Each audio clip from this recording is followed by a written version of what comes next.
Well, good afternoon, everyone, and welcome. We'll get underway. We have a little bit of business to do before we have our regular members meeting. It's December, so it's time for the annual general meeting.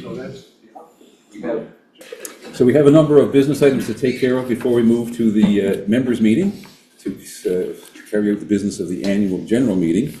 There'll be some motions and some voting required, so folks who are attending electronically, there'll be polls put up so that you can respond to the vote. Folks here in the room can just by show of hands. I'd like to, Judy is unable to attend today. Unfortunately, she's not feeling well, but I'd like to thank Judy for, as usual, Judy has done a ton of heavy lifting to get ready for the AGM.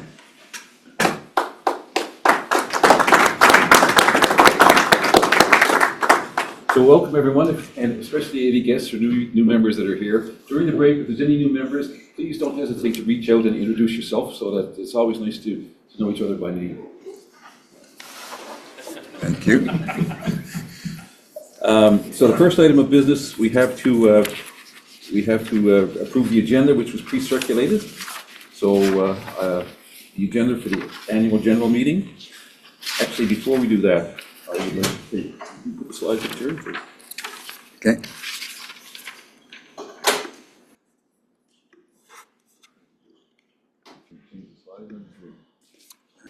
So I would like to, first of all, respectfully acknowledge the fact that the RASC Halifax Centre observes and live on the unceded territory of the Mi'kmaq people. And also that the RASC practices inclusivity and diversity and welcomes all with an interest in astronomy without prejudice. To the business at hand, the agenda was for the AGM was pre-circulated. So if I could get a motion to approve the agenda. Rob, thank you.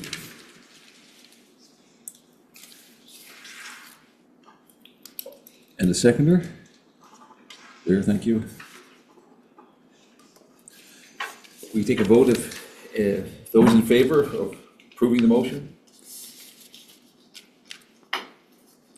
Any opposed? Or anyone abstaining? Okay, thank you. Okay. In a similar fashion, the minutes of the previous annual general meeting from December 2024, I need a motion to approve those minutes. Again, were pre-circulated and are posted on the website, so hopefully you've had a chance to look at those, checking for any errors or omissions. And if I could get a motion to approve the, thank you, Mary Lou. And a seconder? I'll second. Oh. And the next item of business is to appoint the auditor for 2025-2026. Oh, I'm sorry. So while that's underway, the next item coming up is the appointment of the auditor for 2025-2026. And some arm twisting's been accomplished, and David Chapman has agreed to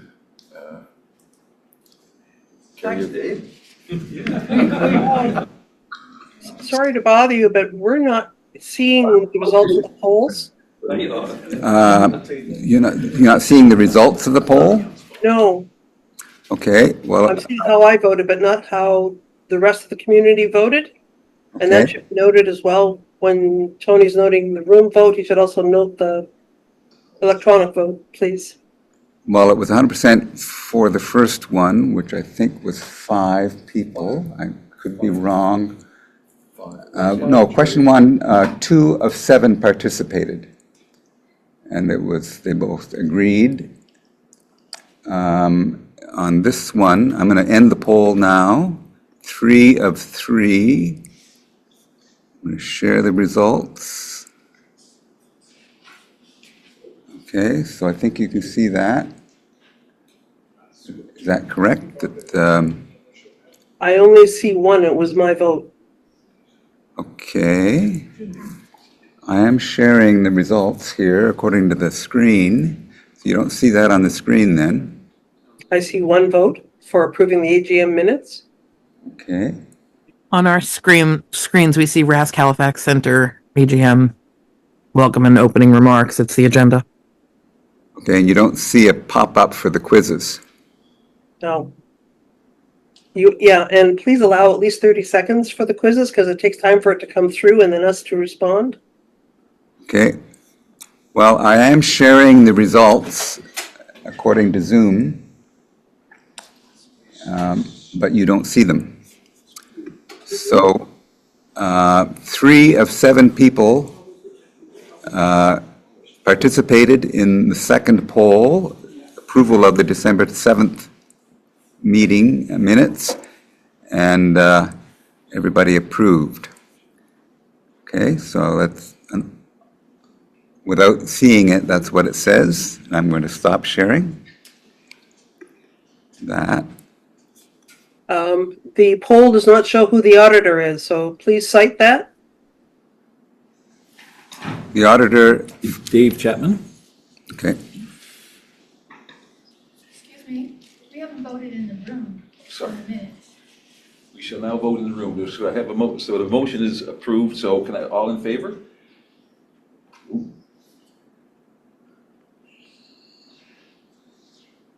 Okay, thank you.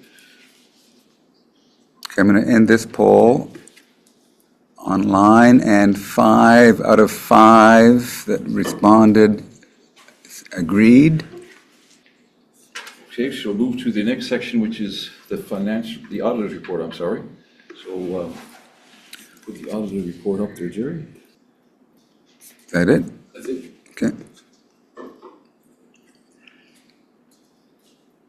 So hopefully everyone has, hopefully folks have had a chance to read Dave's report. There is a recommendation in there that, with respect to the inventory of assets, primarily at St. Croix, and so we've taken action on that and are in the process of redoing a more complete inventory of equipment there to help with the report next year. So, Okay. okay, so if I could get a motion to, There's actually a second page. there was a second page? Great, well, that's the recommendations are on the second page. So we've taken that, Dave and I have had some discussions concerning the recommendations, and we have a plan for moving forward on those.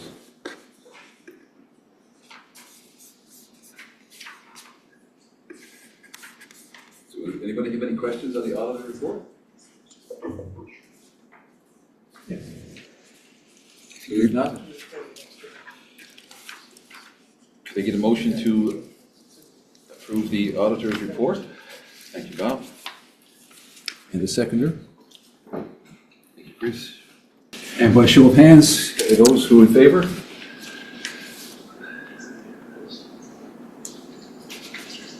Okay, anybody opposed?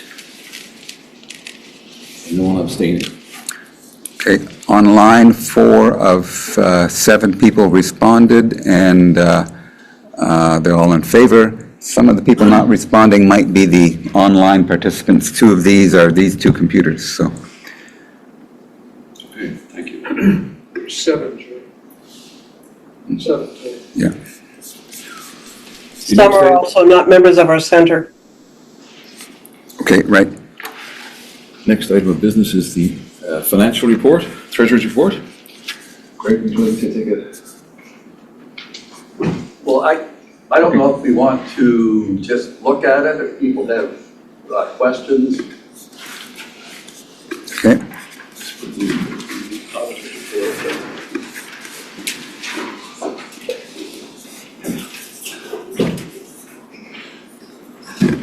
Can everybody read that? No. Can anybody read that? Can we make it bigger?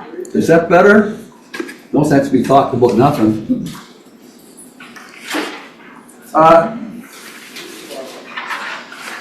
This is a bit more confusing than the ones in the past, so I'll try to separate it out. This line is what we would see historically. So, and the confusing thing here is the scope donations, the scope endowment fund. So, to make the whole report complete, I had to add the scope fund donations separately. So if you look at our bank accounts and all the money that comes in and goes out, this is what we earned. And you can see here that if you look at it compared to last year, apples to apples, we made $191 more than we did last year. If you want to compare apples and oranges, then we had $19,511. Does that make sense or not? Excellent. So then down at the bottom end, we had to do, I called it operational surplus, which is compared to last year, apples to apples again, so that we made $1,028 more than we did last year. And a lot of that has to do with our insurance. We changed our provider for insurance, and you can see that instead of insurance going up, our insurance went down. Can you tell us who the supplier is? Well, actually, it's cooperators, and it's interesting, RASC National are insured through cooperators, and I think maybe they did their homework, and then they understand what our society is, and that's what I'm suspecting, because when we were with Aviva previously, in 1966, and on top of the that saving of $645, we got a rebate of $157, so even sweeter than what it is here.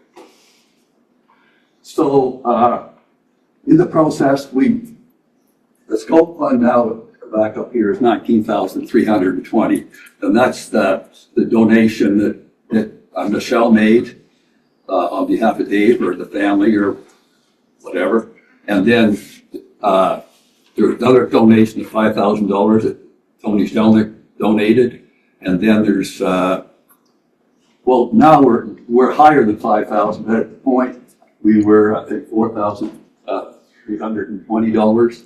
It was matching the 5,000 that we had to match, or was challenged to match. So yeah, so and then when you add in the scope fund again, then that's this bottom line, and this is what's important to the registry of joint stocks. And then we can go to the balance. Is there any questions on this? So the balance in the scope fund is how much?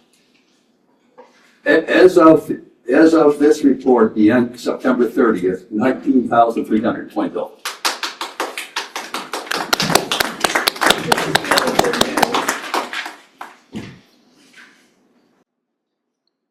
Any other questions? I'm not sure if the balance sheet is some people want to look at, or do we have a balance sheet? Okay. Thank you. Thank you, Greg.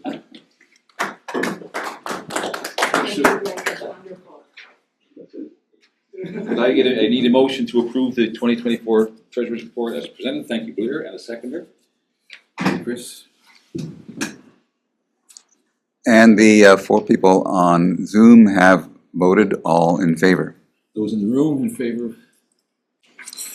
So the next item on the agenda is the approval of pre-circulated reports. So these are the reports from the various members of the Board of Directors and various committees. Those, we're not going to read those or present those reports. They were all circulated electronically.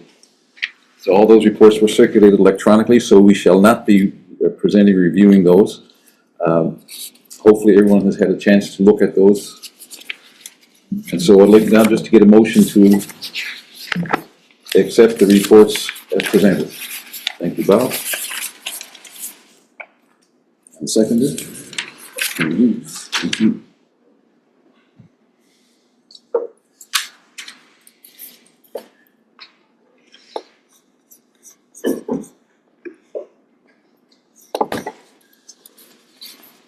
And Jerry, we can run the poll for the folks online. Yep, it's up.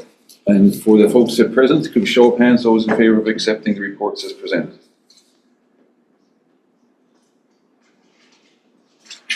Thank you. Any opposed?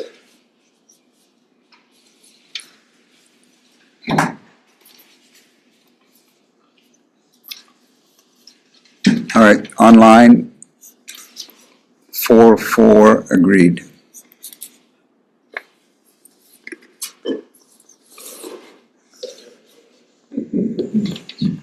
Thank you. So the next Order of business is respect for the nomination and election of board of directors. So Peter, if you mind. The next item on the agenda is the nomination and election of the board of directors. Peter is going to address that as the chair of the nominating committee. No. No?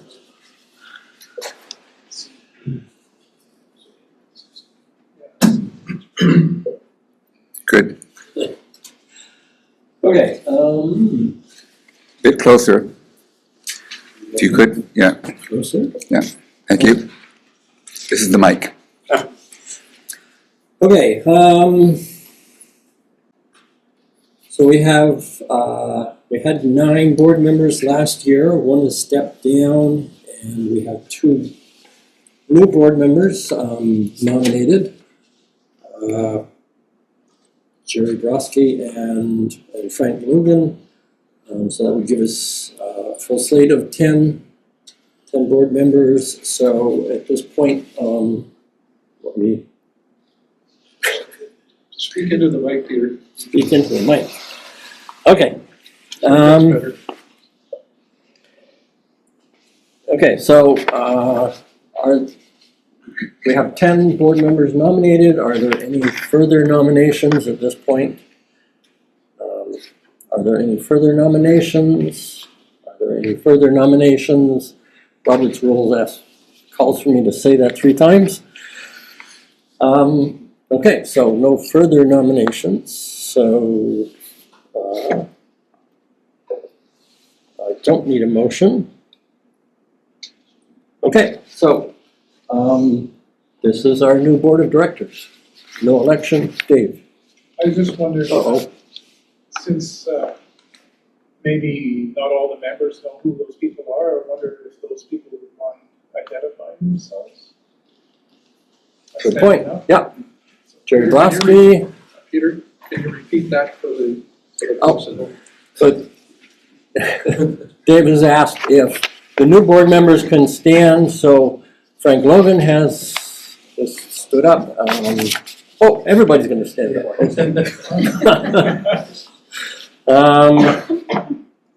So, Tony's here, I'm vice president, Judy's online, Greg has just stood up. So, these are, David, Vincent Valet is, Vincent's not online, I don't think, so. Where's David? 2 Davids. I don't know all the names that are. Okay. Could you do it 1 by 1, please, so we could actually connect names and faces? Okay, can we just do a roll call? everybody sit down. Stand up in order. Sorry, Michelle, you're still looking to put a face to a name?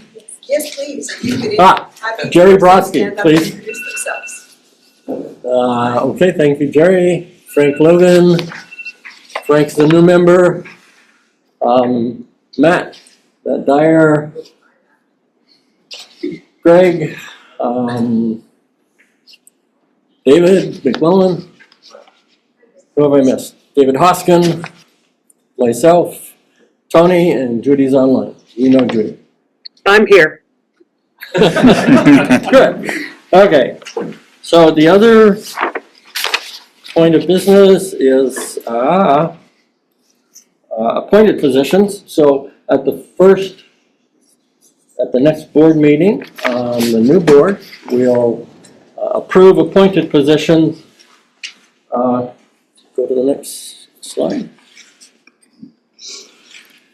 Okay, so these are the appointed positions. Communications Committee Chair is vacant.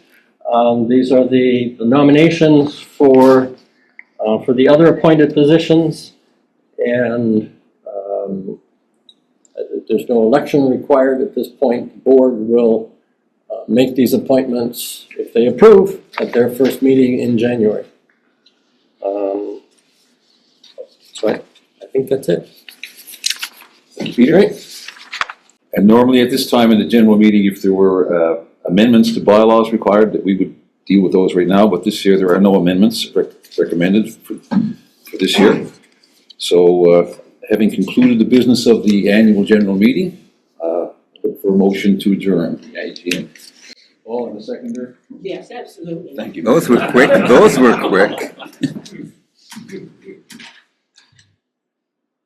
All right, everyone online also agreed, strangely enough. And folks present, all in favor of adjourning? Thank you. You can have non-club members. Anybody who wants to keep going?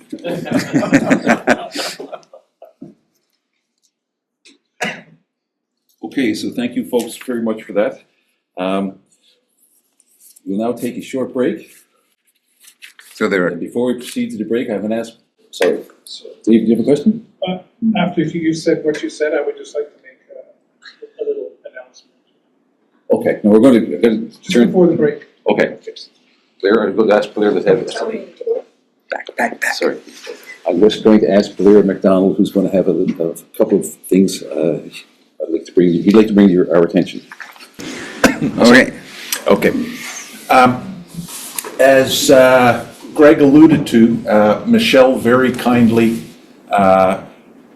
set up the Scope Fund in Dave's memory to help us continuously fund the St. Croix Observatory. And in an effort to help with that fund, the club has set up a sale of astrophotos. If you would grab the next slide there. And the center is selling these astrophotos. All the proceeds go to the Scope Fund. There are two available sizes. The prices are there, $30 and $60. And they can this year be purchased online. And Jerry, if you pop to the next slide there.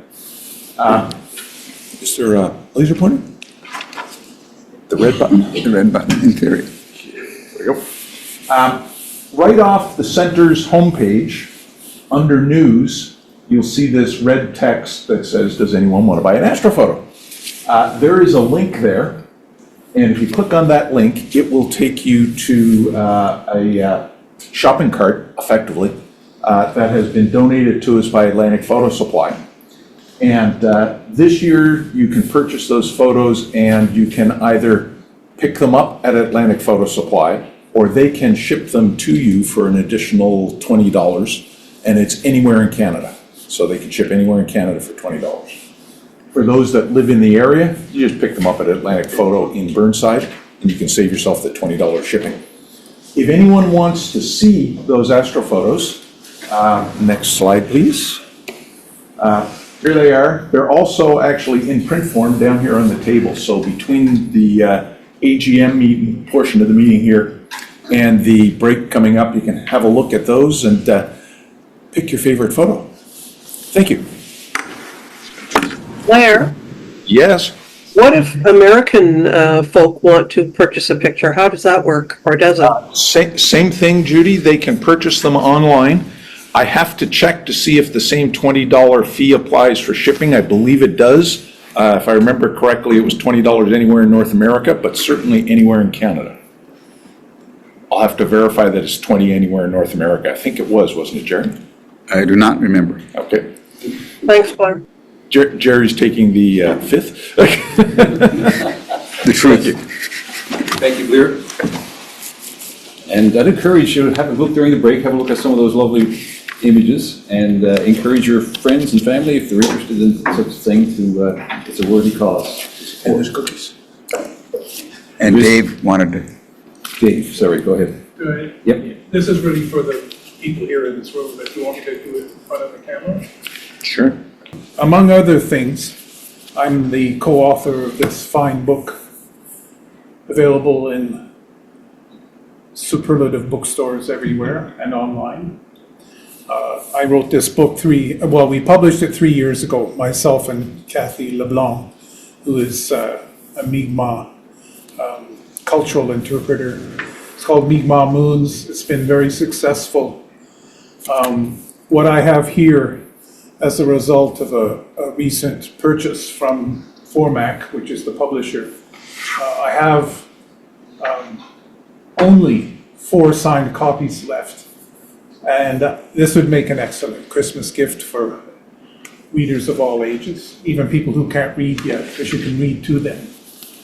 Because there's, for every moon time, there's not only a nice story, Holly and Auntie story, but there's a lovely picture by Loretta Gould. So that this can be read to young people, it can be read by young people of sort of grade 6 level, and even adults might actually learn something from it. So, got 4 left, signed by both authors, $25 on the barrelhead, and it's yours, okay?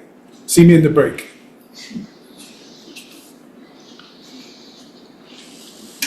Thank you, David. And so we will now give you access to cake and cookies. And if anybody here who's new, don't hesitate to introduce yourself. It's always nice again to know each other by name. So thank you, and we'll pick up in 15 minutes. We'll pick up the regular meeting. So if I stand here, are we good to go? I think so. Can she be heard? Hearing all right? Audio okay? You want me to yell louder? Come closer a bit. Okay. How's that? Sorry, I've had laryngitis, so the voice could go at any second. In 2007, Marcin Sawicki came to St. Mary's. I hadn't met him yet, but I was here talking to Dr. Dave Lane. And Dave Lane said, there's this new guy. He's really smart. And he's kind of nice too. So, I got dumber and nastier since then, but that's good. So, Marcin is, I'm delighted to introduce him. We've known each other for a long time. He's a professional researcher here at St. Mary's and has been involved with the James Webb Space Telescope for more than 2 decades. And he is now using it in his research. He is a founding member and on the instrument science team of James Webb Space Telescope on the NIRISS instrument, which is Near Infrared Imaging Slitless Spectrograph. Got that? And it's producing all kinds of cool things. So he's here today with his new book, which is awesome. So he's also co-author of 20 research papers based on data from Webb, has held a number of prestigious appointments, including Canada Research Chair and Canadian Space Agency's Space Science Fellow, and he has held visiting professorships at Kyoto University and Tohoku, did I say that right? Tohoku University, and at National Research Council Hertzberg Center of Astrophysics in Victoria. And he has a long list of recognitions and awards, and he's just a real go-getter and a super duper performer in the world of astrophysics. So I'm so delighted to introduce Marcin Sawicki, and he's here to show you, and he has copies for sale of Webb's Cosmos that he has written. Everybody wants one under their Christmas tree. Take it away, Marcin. Is there a mic here? There's a mic that unfortunately okay. is not working. All right, so I should be here. All right, so thanks. My lovely assistant. The banner wave does the... Actually, maybe what we can do is I do have a copy that's not for sale, but that's kind of if you would like to have a look and pass it on. I do want it back. So while I speak, so okay, so thanks, Mary Lou. That's so awesome. What the nice things you said about me. I have been here for a while. Mary Lou and I have done a few things over the years together, including a teacher's workshop, which I really remember fondly doing with you. That was a lot of fun. This is my 3rd appearance in front of this group, my 5th RASC talk. This is not a full talk. This is going to be only 10 minutes, I hope. But what I want to show you is a kind of a follow-on from what I did 3 years ago in 2022. Okay, so I was here to give a talk on Webb in 2022. That was just after the first data came out, and why don't we go? So, okay, so here, anybody remember, did anybody watch this? Who watched this? Live, okay. Right, so, and then what happened is this, 11th of, remember this guy? Okay. So this is when the first set of images were released, 11th of July 2022. This is on the right-hand side here. This is a bunch of us upstairs looking at the data being released, the first data being released, and we're getting really excited because the data on this monitor is not our data, but it's data like our data are gonna be. Okay, so a bunch of us are getting excited. We happen to have a team meeting for what we call the Canucks team, the Canadian Nearest Unbiased Cluster Survey. The logo is covered up by the thing, but you'll see maybe the logo later on. And we happened to have a meeting here in Halifax when the release was happening. We did not know that the release was going to happen on that day. It just happened that we were there. And we can go back. Go back for a sec. And we're smiling here. The subtitle got. The title got covered. It says, "We don't have any of our data yet. Why are we so happy?" Right? And the reason is, oh no, it says up here. Okay, why are we so happy? Why are we smiling? Because the data behind us, they are not the data from our project, but they're data like the data from our project are gonna be. Right? So our data were only gonna come a few months later, but we already started working with these early release data, and so I showed this 3 years ago. This is one of the things that I was able to show you 3 years ago. This thing here, this is a gravitationally lensing galaxy cluster with a bunch of, the white things are galaxies in the cluster.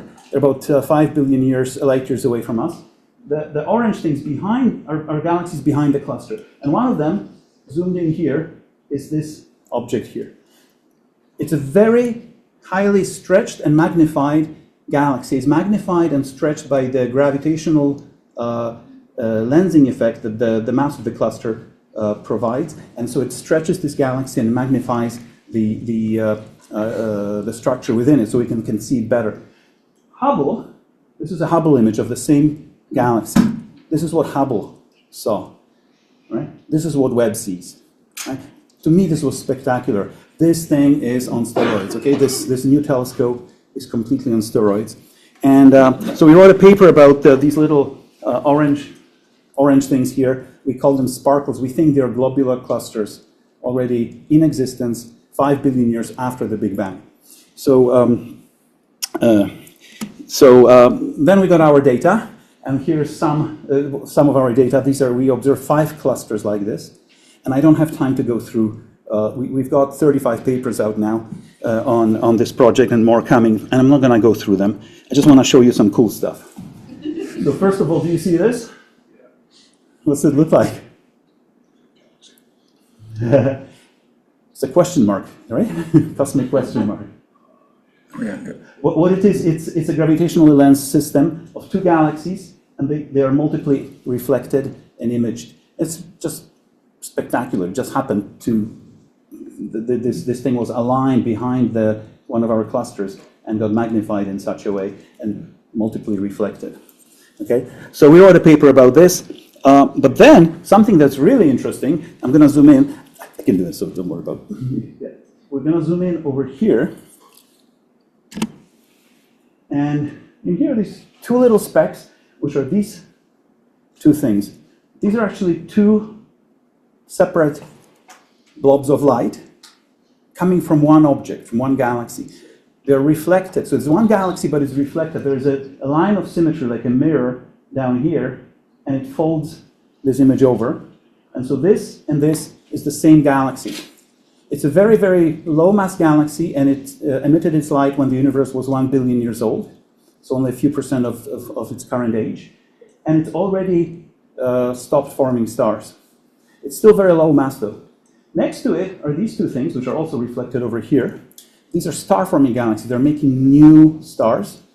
And we think they're doing this because they're interacting with each other, and the interaction is swirling gas around inside of them, driving the gas into their cores, and the gas gets compressed and forms new stars. And we actually expect that this system, which right now has the mass of 0.1%, a tenth of a percent of the mass of the Milky Way, we expect that this system will eventually grow through a succession of interactions and mergers into something like the Milky Way galaxy. Okay? So we think this is a picture of the baby Milky Way, or, well, it's not our galaxy, right? But it's one like ours that will become something that looks like the Milky Way by the present day. So these are some of our data, and I love looking at the data.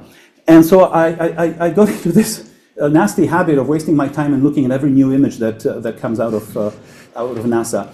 And so here's this is what I'm going to show you now is not our data from the Canucks project. It's just data from everything. So here is a gravitationally lensing galaxy cluster with these beautiful stretched galaxies that are behind it, that are being arced. Here is another one. Mario was commenting about this particular system. That's another galaxy that's really distorted by the gravity of the cluster. The cluster is the white galaxies here. Here's another one. That's another cluster here, gravitationally lensing. If you zoom in here, you see this arc. That's a galaxy that's really stretched out like this. What's really cool here is this little dot of light here. That's magnified. That's a single star that's magnified by the lensing of the cluster by a factor of 3,000 times. And this object emitted its light when the universe was 800 million years old, right? So 0.8 gigayears old, as opposed to the present day age, which is 14 gigayears. So the people who discovered it gave it the name Arendelle. But this is the power of Webb and gravitational lensing. It's really just amazing stuff that we're finding. And when I say we, this is not me, not the Canucks team, but this is the community now. But I just love looking at these things. So now let's look at some normal galaxies and more nearby galaxies, right? My research is to look at these faint specks of light that are like, it's a galaxy that's going to eventually become the Milky Way. Well, let's look at some nearby galaxies. Look at this. This is a Webb image of two galaxies, the VV198. It's a pair of galaxies. They're actually not interacting. They're one behind the other. And what you're seeing is dust lanes going through the disk of the spiral galaxy, illuminated from behind by the glow of the elliptical galaxy, which is full of old stars. It's no longer forming stars, but its light is illuminating the dust lanes from behind and kind of casting their shadows as the light gets to us. Just love looking at these. Here's an interacting pair of galaxies. This is a disk galaxy, a spiral. It's being really distorted by the interaction, ripped apart, and there's a companion that's doing the ripping apart. Here's a cool system of interacting galaxies. I didn't give it the name, but the people who discovered it called it the penguin and the egg. Okay? And so this is an HST, Hubble image, and this is a Webb image, right? Hubble, you see the dust lanes going through this galaxy. That's a disk. No more battery. Okay, that's a disk galaxy, and it's got dust lanes of interstellar dust. Webb doesn't have this. Doesn't have it can see through the dust. Oh, fantastic! Thank you. It can see through the dust. So you see a complementary view of the same galaxy, right? So here's the penguin. Here's the egg.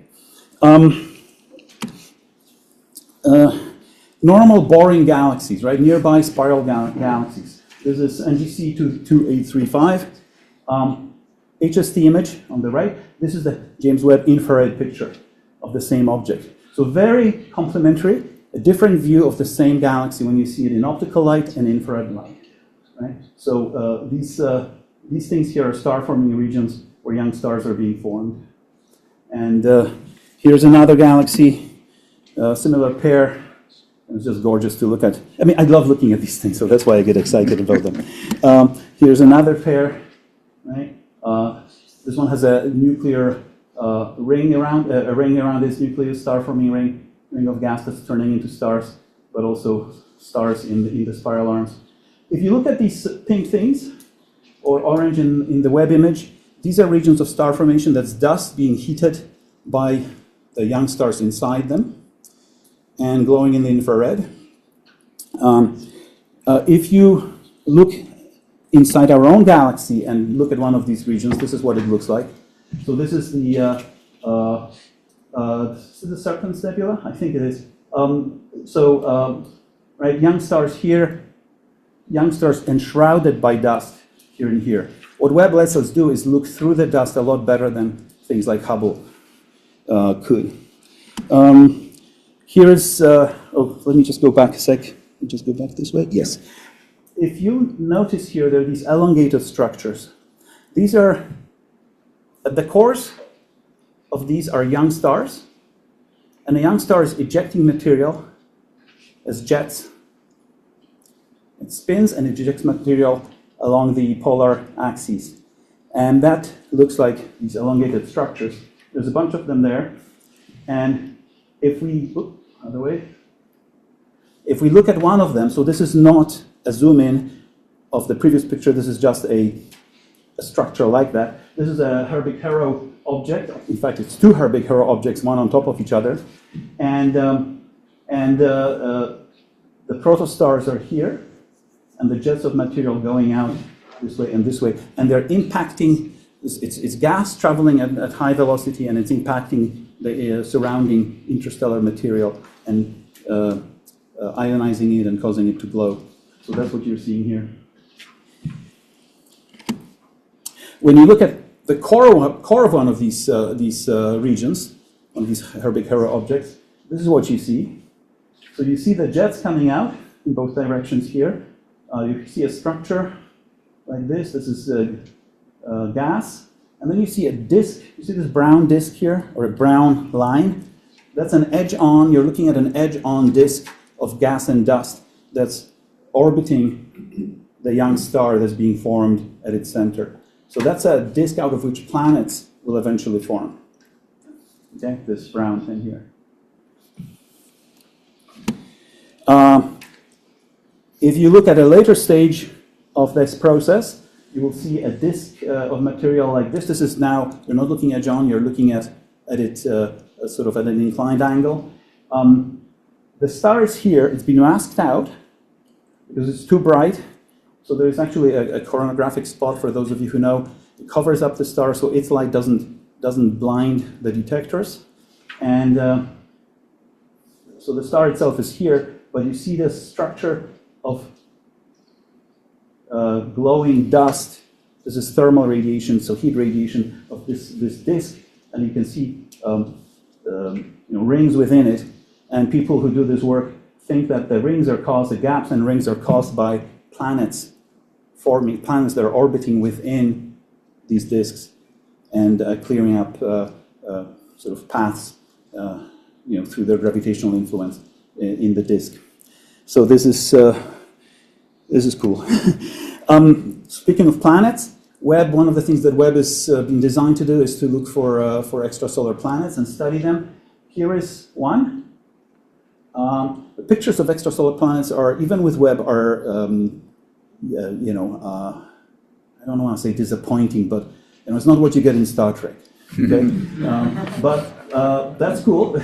The star is here. It's also, again, it's been masked out by the coronagraph. It's being blocked by the coronagraph, and then you can see the glow of the planet around it. Now, what's cool about this particular one is that this system is about 4.5 billion years old. So it's the age of our own solar system. Up until now, with things like Hubble, we've been able to look at very young solar systems. If you want to look at older solar systems, you have to look at them in the infrared because their temperature has changed and so on. And so you can only look at them in the infrared and detect them in the infrared. So if you want to look at solar systems like our own, aged ones or middle-aged ones, you have to do this with Webb, and Webb can do it. The other thing we can do is and what Webb does is very well, is there's several ways to study extrasolar planets with Webb, or with any telescope for that matter. Right? And this is a slide that, a graphic that George Walker at Firefly Books helped me put together. He's a great illustrator. He did a bunch of illustrations for the book. And this talks about, you can do transits. So you can do transits. So look at when the planet goes in front of its host star. You can look when the planet goes behind the host star. Those are interesting things. But one thing that you can do is you can look at when the planet goes in front of the host star, when you can look at the light going through its atmosphere and which wavelengths get absorbed, right? So with spectroscopy, you can figure out what chemical elements and what molecules are in the planet's atmosphere. And so this is an illustration of that. Now, the background graphic is not, this is Star Trek. This is not real. It's not Star Trek, but it's an illustration by a NASA graphic illustrator, right? Based on what this spectrum is telling us, right? So you see these wiggles in the spectrum. It's a little hard to see here, but these are labeled methane, carbon dioxide, and then dimethyl sulfide. This is very tentative, but astrobiologists think that dimethyl sulfide can only be produced by life processes, by biological processes. So, yeah, it's a weak detection, so more data are needed. But Webb has the potential to find biosignatures, biomarkers on planets around other stars. And that's really exciting. And Webb has another 20 years to go. We think there's enough fuel to keep it functioning for about another 20 years. So stay tuned, there's a lot more to come in the future. But I love looking at these pictures, right? I do my own research, and I get really buried in my research, but occasionally I go and I look at the press releases and all the stuff that NASA's putting out based on what other astronomers are doing, and those pictures are spectacular. You saw some of them. And so, as I said, I love looking at them. And then Firefly, who is a Canadian science publisher, and those of you who know Terry Dickinson's books, so they did all his books, right? They published all his books. So they called me up and they said, would you like to do a book on James Webb? And I said, no, I don't have to, but wait. I love those pictures, right? I'm wasting so much time looking at those pictures already. I may as well turn them into a book, right? So that's what I did, right? So that's the book. It's going around. I think many of you have seen it already, but it just came out a few weeks ago. Firefly is the publisher, as I said. They do a really great job. And I was so delighted when I was worried because they were like, with tariffs and blah, blah, blah, we need to watch our costs. And, but they came through and they used good paper, they used good ink. It's great. So, shameless plug here. The book is out. I do have a very small number of copies for those of you who urgently need one. And so if you want to, $49.95 is what Firefly sells it for. Amazon has a slight sale right now of about $1.50, so they're doing the promotion. You can get them on Amazon, and they'll deliver to you in a couple of days. But if you do want to, you absolutely must have a copy now. I have I think 3 or 4. I'll sign it for you. Sign it. I can sign it for you. I have signed one. So okay, so I'll stop here. I don't know if we have time for questions. If we do, that's great. If you guys need to move on, then I'm going to stick around for the rest of the meeting so we can talk afterwards. Great.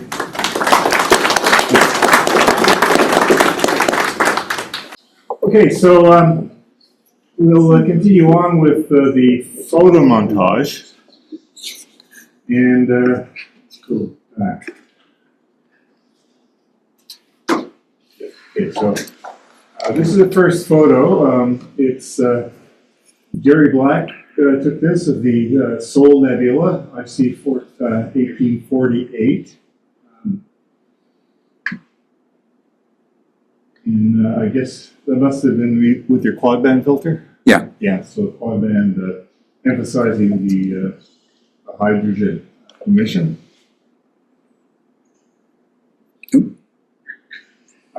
Mike Bochat got this shot of the setting moon at the start of November.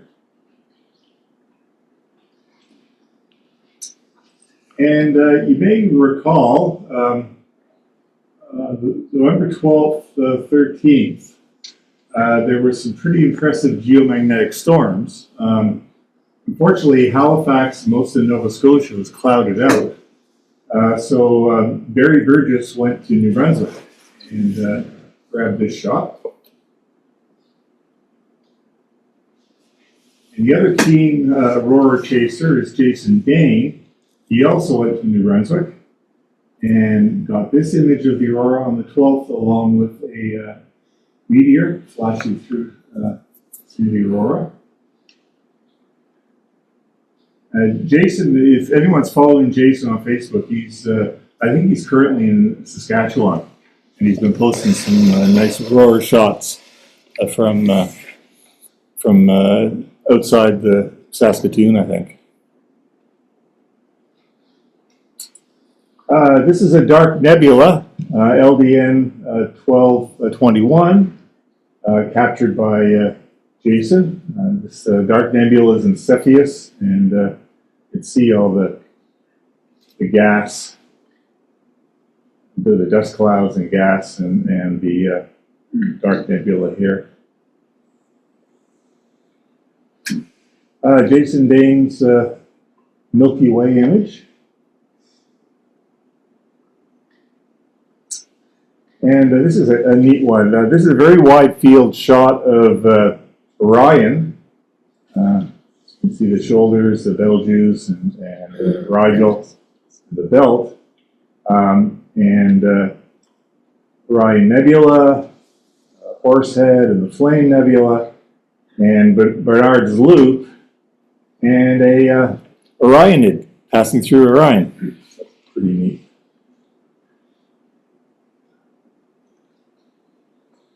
And M31 from Jason. Andromeda Galaxy. Lots of nice definition in the dust lanes, and he's incorporated some hydrogen alpha data into this to show the star forming regions. And the Pleiades, M45 from Jason. Normally you see closer views, and we'll see one in a little bit from another member. But look at all the interstellar gas and dust around that particular open star cluster. And M42, the Orion Nebula, and the Running Man Nebula, again from Jason, emphasizing a lot of the dust, interstellar dust, as well as the nebulosity around these emission nebula. Jeff Donaldson, this is Comet C2025K1 Atlas on the 14th of November. And this is Jeff's Heart of the Heart Nebula. So this is Heart of the Heart, IC 1825, and this is an active stellar nursery. The Triangulum Galaxies from Jeff Donaldson. Again, like Jason's M31, Jeff has incorporated hydrogen alpha data into this to show areas of nebulosity, star forming regions. And this is Jeff's close-up of the Pleiades M45.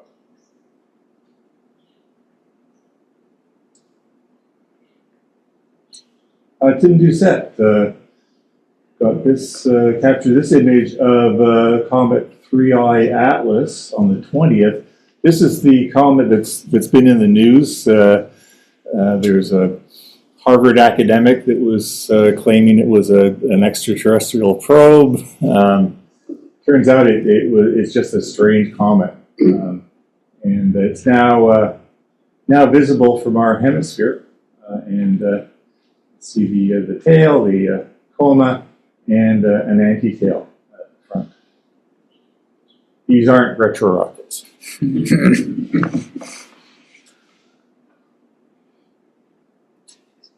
Tim Doucette, Comet Lemon, not sure how that crept in there, that's from last week's, but nevertheless, or last month's, but that's a nice shot.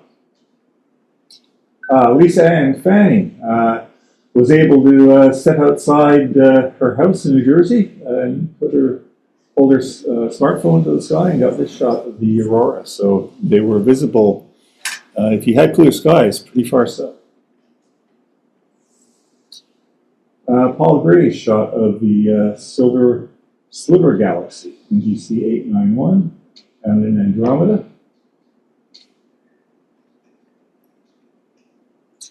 And the Embryo Nebula in Perseus, NGC 1333. You need pretty dark skies to get this one. I've tried from Halifax and it's no way. This is my shot of the aurora. We had about a 1 hour period between 11 and midnight when the sky cleared very briefly, or there were fewer clouds. And I stepped outside and I could see something with the unaided eye, so put the smartphone up. That's a 3-second exposure. And, I was amazed I could get that much. Being near the container port, all this light pollution. White light and hydrogen alpha images of the sun from November 7th. I took these on a solar imaging outreach expedition to Park View Education Center at Bridgewater. And the waning gibbous moon from the 8th. This is a dwarf 2 image. Blair MacDonald posted this image of the Witch's Broom, UGC 6960 in Cygnus, with the recommendation never throw out old data. This is a rework of old data, and it turned out pretty amazing.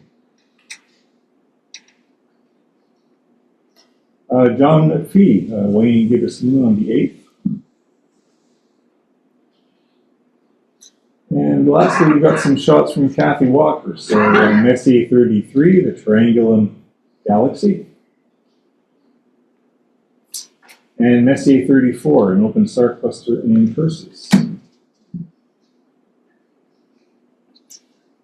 And the Bubble Nebula, NGC 7635, found in Cassiopeia, again by Kathy Walker, and she used an unusual palette for this one, color palette.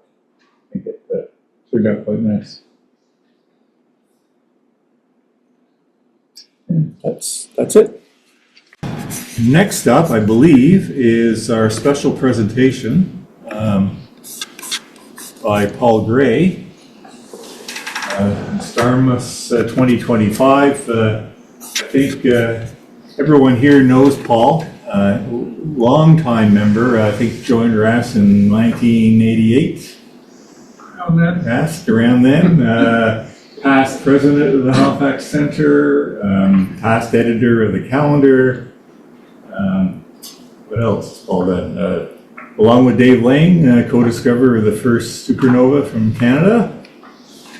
And I think, Paul, you've got an asteroid named after you, and most recently a fellow of the Royal Astronomical Society Award. So Paul, take it away.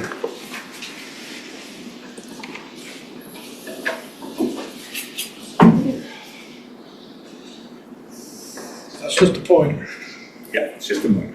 That's also a clicker. Oh, is it? No, this is the clicker. Sir. Yeah, there's it. I'm not going to use the pointer. If I do, I'll grab it. All right. So I can stand, or do I need to sit? Whatever you want. As long as I don't walk around, right? That's right. All right. Yeah, as Dave mentioned, I've been around long enough. Those that have been around long enough as well know that I've been to Starmus before with my family, at least with my wife Susan and our two oldest children, Catherine and Nathan. And last winter, Susan and I were talking about heading south, doing our own trip for a change. Our kids are now older, and we're able to adventure on our own. And across my desktop one day came a bit of news about Starmus, where we've previously been 3 times, that this year tickets were free. But you had to book because it was limited attendance. And it was going to be back in the Canary Islands, where we went to the very first one back in 2011, I believe it was.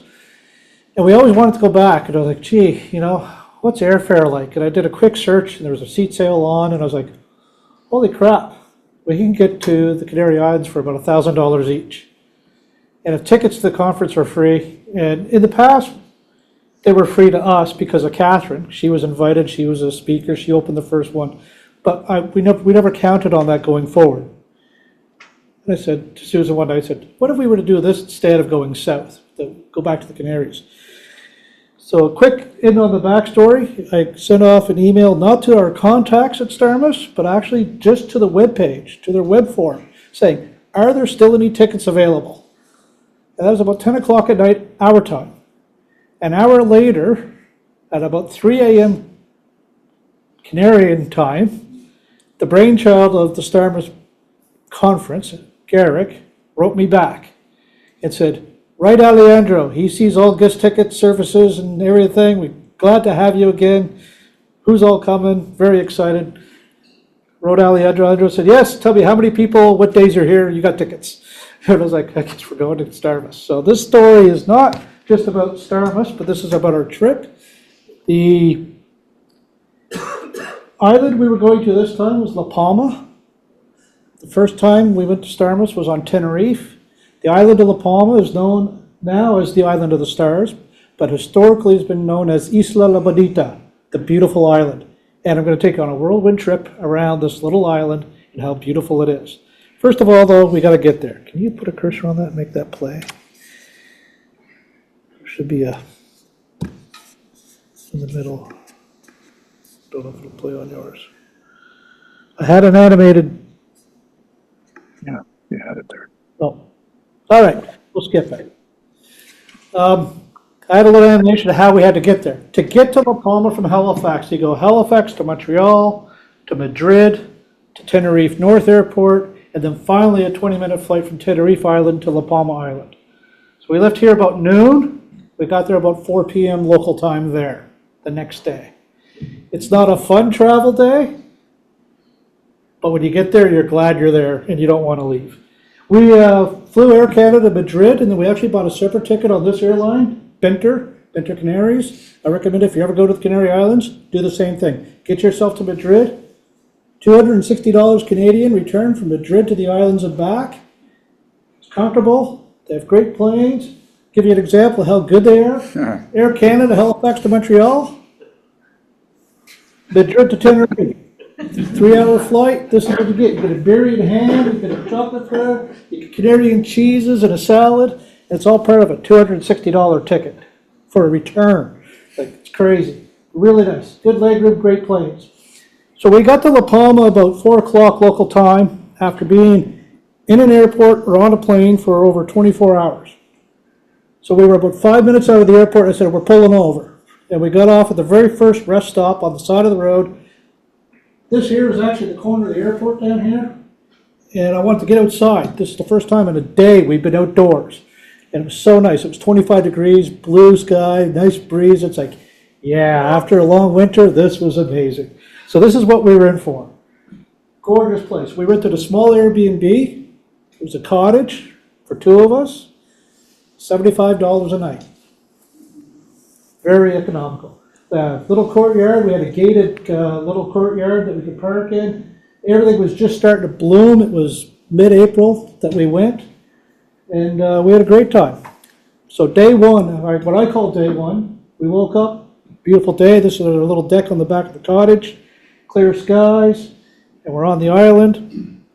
We ventured up the hill from us, about 10 minutes away, to see our first of many chapels. It was actually Holy Week that we were there, which is really nice because there was a lot going on. But yeah, we stopped at this little chapel, about 10 minutes away. It's the Shrine of the Virgin Pine. And I don't remember the whole backstory on it, but Up in the upper right corner, you can see branches of a pine tree. The next picture is actually from the back of the chapel looking forward. So you're looking down off the slope about 3,000 feet up in altitude. Sorry, there's a question there? No. Nope. So this pine tree, supposedly, from what they say, is the oldest pine tree on the island. And I believe it was over 600 years old, Susan, if I recall correctly. Massive, and they've actually done a lot of restoration work around the front of the chapel. It used to be all parking around the tree. They've actually took out all the parking spaces, revitalized the ground, dug down deep enough to get to the roots and bring anything to life, trying to get this tree to survive, and they've done a good job of it. There's a lot of restoration on the island, both through historical architecture and through the ecological side of the island. We did a second stop that afternoon at the Shrine of the Ladies of the Snow. Another beautiful chapel, but it's on another ridge looking off the east side of the island. And we actually did go inside this one, or we took pictures. We did go in the other one, but no pictures. And just gorgeous. The front of the chapel, the altar, the painted ceiling, and all the artwork, and covered in stars, and just really amazing. Again, with Holy Week, everything was decorated for Easter. So we were trying to take in some of that culture and history as well. We finished that afternoon finding our first beach of the trip down at Las Conjuntos. Gorgeous black sand beaches, desert-like atmosphere, mid-20s. Water temperature was what, 20 degrees, Susan? You were in the water that day right away. She couldn't wait. Beautiful, just gorgeous. On the way back to the Airbnb, we did stop at another rest stop along the way because we saw this artwork structure with spiral shape. Had to check it out. Well, yeah, this is an artist's rendition of Messier 33, the galaxy. So everywhere around the island, there is astronomy stuff integrated into tourism and scenery and stuff like that. And they have a little plaque there explaining what Messier 33 is, and the artist's comments about it. So it's really neat. That evening, we actually, after supper, ended off by going up the mountain above where we stayed. Guess I can point at the screen for this one. So down in this valley, there's can't really make it, a little white spot right down in there. That's where the chapel is. We're actually staying right behind this ridge. And this is looking north on the island. The island is about 60 kilometers long, north to south, and about 35 kilometers wide, east to west. This is one of the look-offs. Again, actually, I should back up, I should mention. Notice the astronomy. Again, they have a sign pointing to Polaris. They have a board telling you about that you can rotate to get the right time of the year to know where Polaris and the Big Dipper is. And then they have a board there telling you all about astronomy. So really neat spot. But we went up there for sunset and waited for the colors to change. Volcanic sand and ash, pine trees, sunset over the clouds, just the colors popped, just gorgeous, gorgeous, gorgeous. And finally, right to the last minute. That was the end of day one. It was like that every day. It just goes on. Day two, we had scheduled a wine tour. There's well over a dozen wineries on the little island, including one place that makes rum and cigars. So there's a little bit of everything. Winery is beautiful. The wine was amazing. They had a couple murals there. Almost every town you went to had murals painted on buildings that were neat to check out. And the more you looked at, the more detail you saw, and it interlaced with different stories, all bringing the history of the winery together. Down the road from the winery, we would tour our first volcano. You notice I'm wearing a shirt, Stars and Volcanoes Experience. That's La Palma. You got the stars and you got the volcanoes. We'll get to the stars in a bit. Volcano San Antonio was from 1471, I believe, is this one. We were able to walk the rim of this to the southern point and then kind of have a look off over the southern part of the island. We're also getting a good flow of the trade winds here from the east, which is why we had the cloud at that location. Below the volcano on the very southern tip of the island is salt pans. Really neat spot to go tour, walk around. You're freely able to walk around and see where they collect the salt from the ocean water and mine it, and you can buy it. There's a nice restaurant there as well. So there's stuff everywhere to get involved with. That evening we popped down to a place that we visit often, Puerto Tezacorte. Great little town, right on the beach, lots of eateries, restaurants, great food, great place to watch sunset. And everywhere we went on the island, there was these banners for Starmus. They pushed it big. The tickets were free to Starmus because the government funded it. But again, it was limited, but they did a lot. And I'll show you some of the locations and what they did here in a bit. Oh yeah, I found gelato. This will be a trend. I love gelato, and when I'm overseas, I can't get enough gelato, so gelato. Day 3, we'd be back up the mountain again. The Complicia crater, which is the largest crater on the island. It's about 10 or 12 kilometers in diameter. It's 100 and something million years old. It's the very oldest part of the island, and it's actually collapsed, and there's one side of it that's flowed out to sea. It's a big valley that goes out to the left of this picture. But you have to book a parking spot. There's like 16 parking spots at this trailhead, and you have to book it, and you can have a 1 hour or 4 hour time block depending on what hike you're doing. And we did the 1 hour one that day, and we just went in there and checked the spot out. Gorgeous. Just below that, we stopped at a little eatery look-off kind of tourist trap on the cliff, but it's that spot that gives you the views that are amazing. Unfortunately, it was cloudy, but I wanted this picture because there's a few things you can see in it. The valley below is actually the collapse of that crater we were just in. But looking across, you can see this town of Los Llanos, Tazacorte. Puerto Tazacorte is just off the screen to the right, but you can see this large black area over here. That is the lava flow from the most recent volcanic eruption 3 years ago, 2021. It's very recent and very impressive to go across. They lost over 1,000 homes and a couple dozen businesses in a I think it was an 89-day eruption that occurred on the island. And we would travel through there and check it out here in a bit as well. Further up the northwest coast, we came to another little town. We wanted to go here, one beautiful look-offs, and they had a local market twice a week, so we went in there to see what they had as far as fresh goods, vegetables and things, the local produce from the island, avocados and oranges, and just amazing what was available. But again, everywhere you went, the views were amazing. Every place you stopped to eat, we did, most of our lunches were picnics, so we would stop at look-offs, wherever we could find a place where there's a picnic table. This is a look-off known as the Mirador de Dragos, the dragon trees. So these trees are supposed to be 400 to 500 years old. They're protected, and so they're kind of a neat tree to go check out. But again, just beautiful scenery everywhere we went. Day 4, we would actually go into Santa Cruz de la Palma, the capital of the island. And this would be Easter Sunday. So we wanted to go there.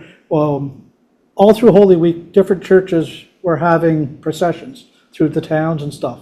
And just the scheduling, when we got there, this day there'd be one in that town, so we wanted to go check that out. But again, Santa Cruz, beautiful place. Every day there's a cruise ship in, so there's always people milling around, narrow cobble streets, clean, just gorgeous place to walk around. This is the church we went to check out the Easter service. We actually sat outside and listened to the Easter service and listened to the songs and the hymns and stuff as they were singing, and it just really, really neat. And then we watched the procession and observed that. And I didn't even realize it, but there's astronomy in this picture too. And it wasn't until I posted this on Facebook that Dave Chapman commented on one of my pictures of this church, and that directly above the doorway, right there, is a sundial. And I did not notice it until Dave commented. And by that time, we were back on the other side of the island. I said, well, I got to go back there another day and take a picture of that. So I did. I did go back and take a picture on a different day, just to show that it is indeed a sundial. So, again, I found gelato too. Yeah, if you like peppermint bars, this is what this gelato tastes like. It's just amazing. That afternoon, we were back down, not to Tazacorte, we went to Port Neos. We went to the beach, spent an hour or two just soaking up the sun, sitting in the black volcanic sand. Beach is on the left side of the screen down in there, but this is our view for a very early supper that day. Just the west coast of the island is in the rain shadow. It's almost sunny every day. Every day we had sun. Every morning we'd get up to blue sky. It's really beautiful. That evening we actually drove up to where the new volcano is, or the most recent eruption. I can't think of the name of it right now, but this is actually a little south and west of the cone. So 5 years ago, back up. 5 years ago, none of this was here. This is all new in the recent eruption. And where we're standing at is actually near the museum. So this building here, and these boardwalks, are all part of a volcanic museum science center. They have displays on all the eruptions in the history, volcanism, education, and then you can walk the boardwalk, so you don't actually walk on the lava field. And we went there for sunset again, just because we wanted to get the colors, get that magic hour of everything popping. It was really beautiful. Day 5, we'd finally go up the mountain. What I mean by up the mountain, I meant to the top, the highest peak on the island, 2,400 meters. So coming from sea level, we spent 3 or 4 days at about 1,000 meters most days, and we'd go down to the beaches. But this day we drove up to Los Ruchos de Machos. So that is the observatories on La Palma. The Canary Islands to the European researchers are Hawaii to us. This is their Hawaii for observatories. It's not as high as the 4,000 meter Mauna Kea, but at 2,400 meters and in the trade winds, it's very well suited to doing research. Susan does not want to go back up that mountain. It was 34 kilometers of road with 33 switchbacks. So you can imagine. Oh, in between the switchbacks, there's no straight road. There's 3 pieces of straight road on the island. The stretch beside the airport that parallels the runway. There's a stretch in Santa Cruz de la Palma that is about 700 yards long, parallels the beach. And the stretch that goes through the tunnel, through the spine of the mountain from east to west, it's about 2 kilometers long because they could dig it straight. If you're not going up, you're going down. If you're not going left, you're going right. The entire island. So we went up. The first thing you see on your way up is, as you come around the turn, is magic. So this is the, I had it the other day.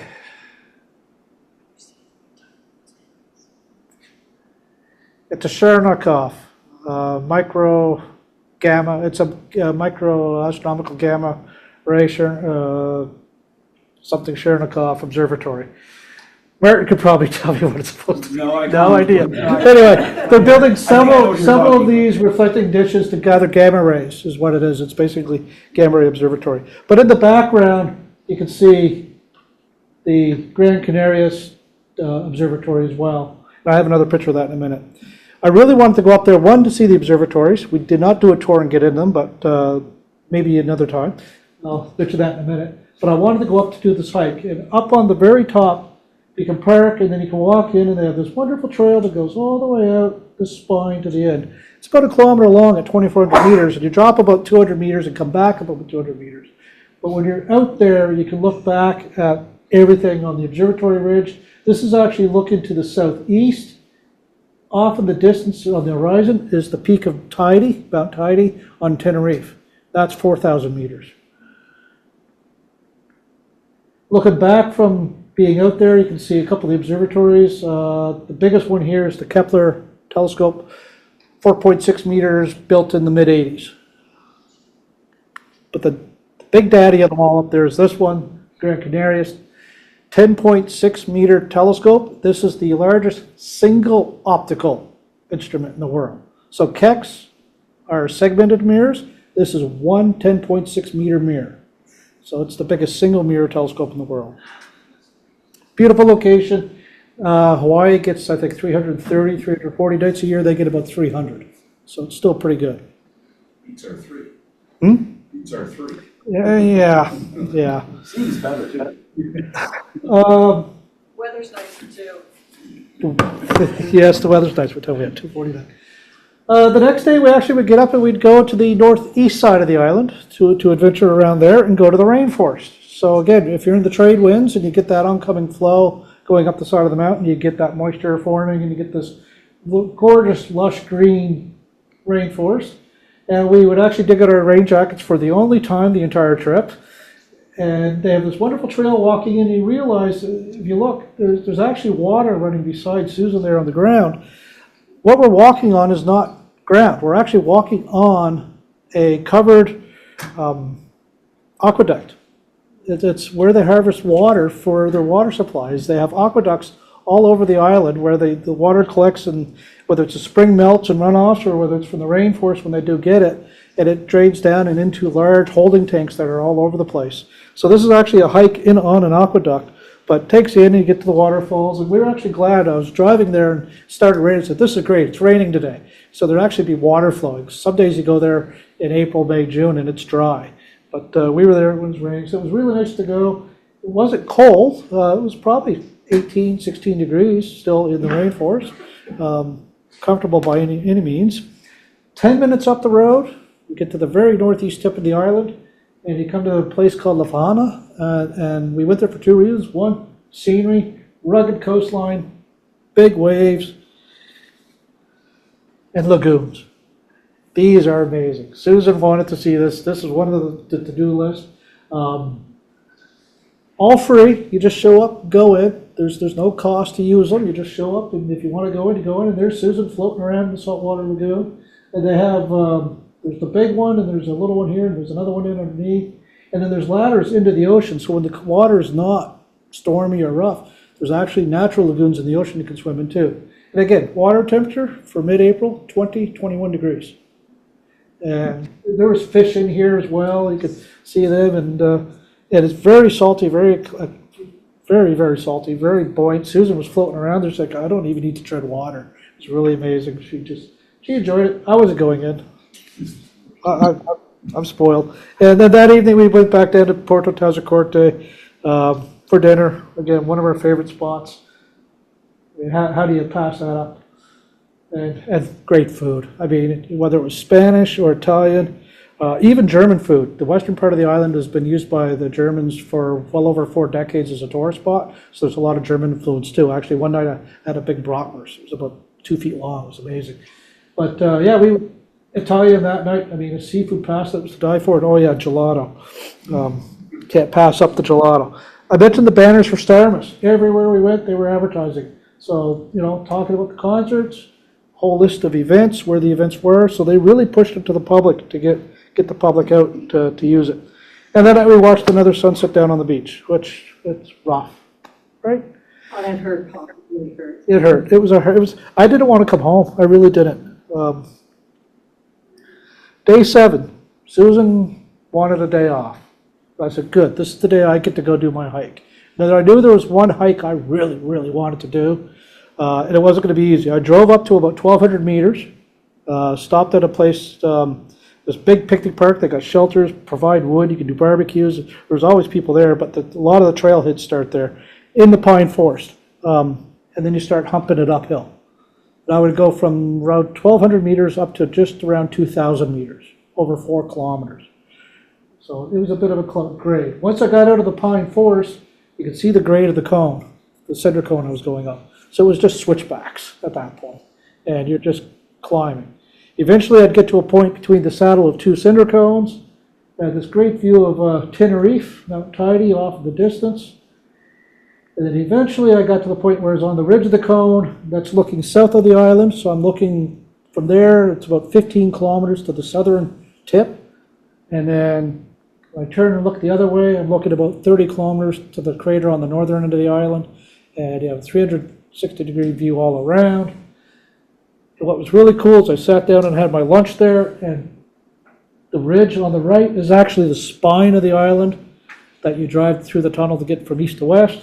But the trade winds coming from the east to the west would come in, the clouds would climb the island spine and flow over, and you could just sit there and watch them flow like water. And as they flew over the warm land on the west side, they would burn off, and they kept it open. It was not an easy hike.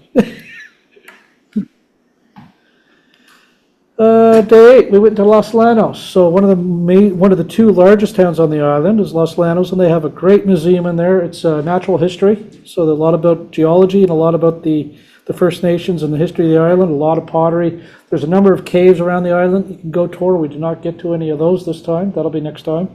Yeah, it was really interesting to learn about the culture and the history of the island and how long it's been there, how long people have been there. They had this great guy up on the wall, and of course, a lot of the stuff was in Spanish. We couldn't understand a lot of the boards and reading, so I actually had to come home and look this up.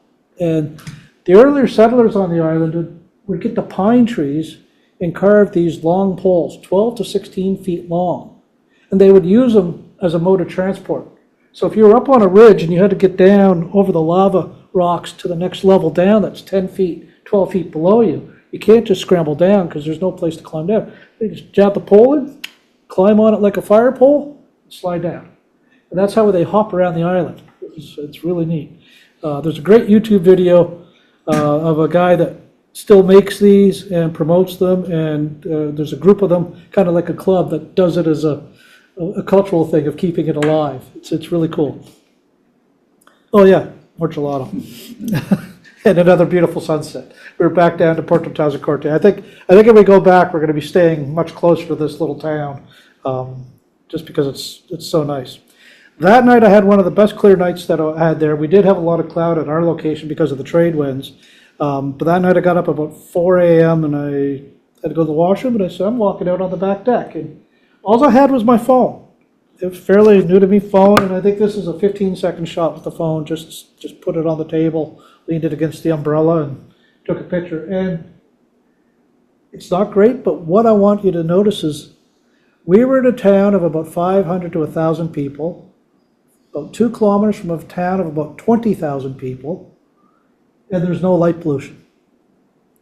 After a certain hour, all the streetlights go off. It's because of the observatories. The island is protected because of the observatories. The entire island is a starlight reserve. And we all know down in the South Shore, Southwest Nova Scotia, the Starlight Bioreserve that Tim Doucette's Deep Sky Observatory is part of. And Dave Lane and I went down there, God, that was 10, 11 years ago to give talks to help them organize and get that set up. Its organization started in the Canaries, and La Palma is the first island they started with. It's amazing how dark it is there. No. All Santa Cruz and La Palma gets the cruise ships, but they never stay overnight. They come in for the day and they leave. Yeah.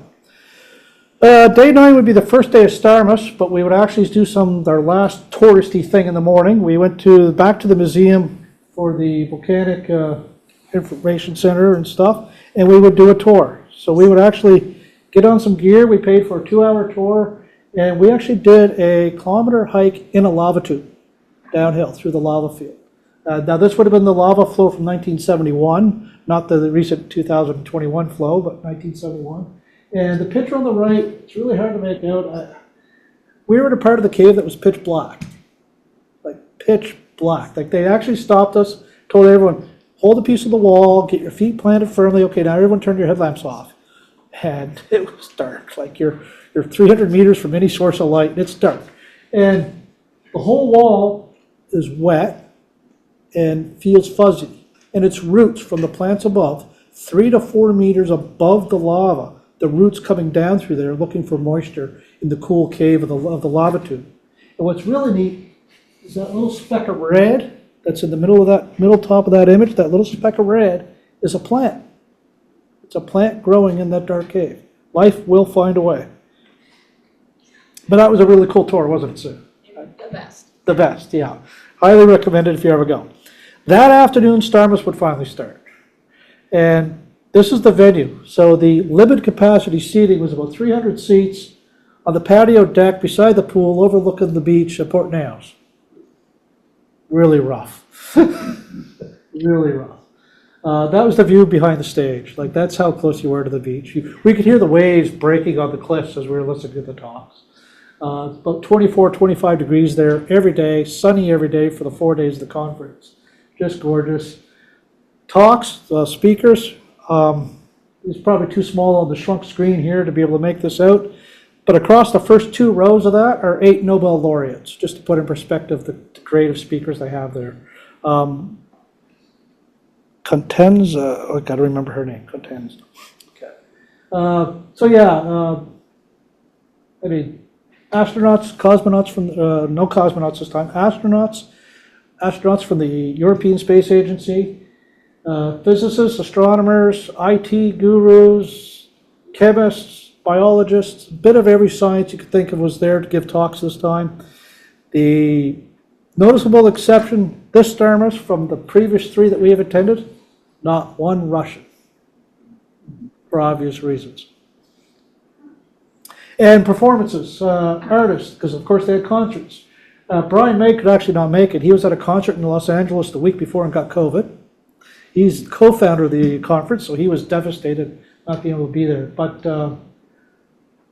some of the other ones that some people might know, Glenn Hughes, Ron Bumblefoot, Derek Sheranian, they all were part of the All-Stars at the big concert. A lot of fun. Pop quiz. Who can identify the astronomers in this photo? Hint, it's the two guys looking up. So, name all these different speakers. I mean, Garrick is there. Matt Mountain, Reese, can't think of his first name, Nobel laureate. I can't think of his name, but that's Michel Mayer, the man who led the first team from the Swiss team to discover the first extrasolar planet in 1995. That's him, that's Michel. But yeah, two astronomers, and they're doing exactly what I did, and Susan's like, what are you doing? When I was trying to pick a seat. The canopy had gaps between the frames, and you didn't want to be stuck where the sun was going to shine through that gap and on you for 40-odd minutes of a talk in 25-degree heat with no breeze. They were looking for where to sit. So that's the astronomers. You know the astronomers by the crink of their neck, right? Look it up. Talks were amazing. Michelle talked about exoplanets and searching for them and challenges. I'm not going to go through all the talks. I'm going to pick out some of the really ones that I really enjoyed. Valentin Martinez, this guy did a great talk on the sun and solar space weather and the northern lights, what causes them, how we can predict them, how we can't predict them, because really our only warning system is 2 satellites that are 1 hour out from Earth. So what's really going to happen is hard to predict. His talk is actually on YouTube, and it's worth listening to. It's really good. We popped in on day 10 at one of the 2 camps, so it's the 2 major cities, La Palma, Santa Cruz, and Los Llanos. They set up day camps. The day camps would have a number of sheds or pods.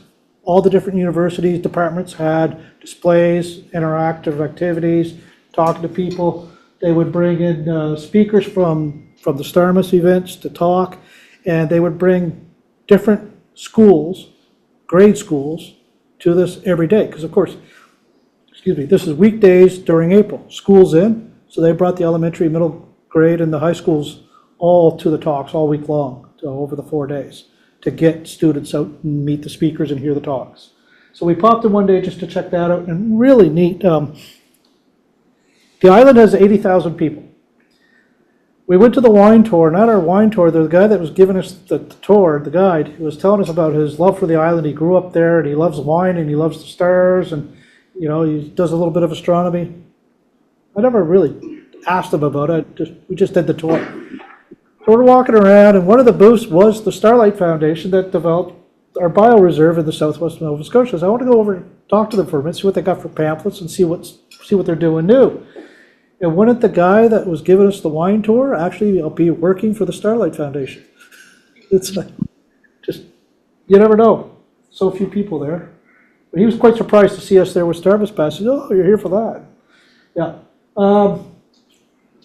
Probably one of the best talks of the entire week, the late Jane Goodall. Her talk was amazing. She was sharp. She was tact. I mean, just unbelievable. But pre-talk, pre-start of the event, we're all sitting in the chairs. Everyone's just coming and sitting down. She walked in from the far right of the pool area, just to come in looking for a seat. She got a standing ovation for showing up. Like the whole, it's just unbelievable. But her talk was amazing. I think she went twice as long as they had her slotted for, and nobody said a word. Nobody minded a bit.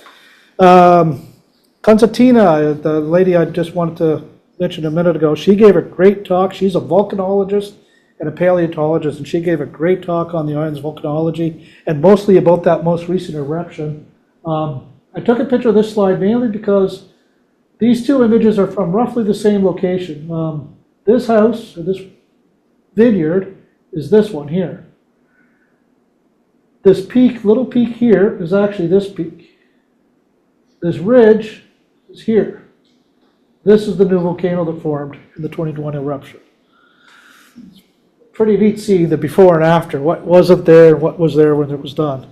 But again, she gave a great talk on the volcanism. I did bump into this guy. This was pre-concert in the VIP area, so luckily with our guest passes, we were able to mingle around. And yeah, Chris Hadfield gave a talk as well, as always. His talks are great. Concert was a big venue down at a loading dock where one of the shipyards are. They actually have in Tazacorte, and they turned the entire bay of the shipyard into a big concert platform. Really neat. I think the concert went for about 4 hours between all the different acts. We spent a lot of the time out back in the VIP area. They had a big bar, they had food, and we were able to mingle with people. And this is when I want to plug the family. I mentioned earlier, we were told, no, you got tickets, tell us how many and when. This is why. The picture on the left is me and Susan with Inaki and Garrick. So Garrick is Rillian and Brian May were the brainchilds of the event. Inaki's one of the planners that's helped Garrick plan every single Starmus.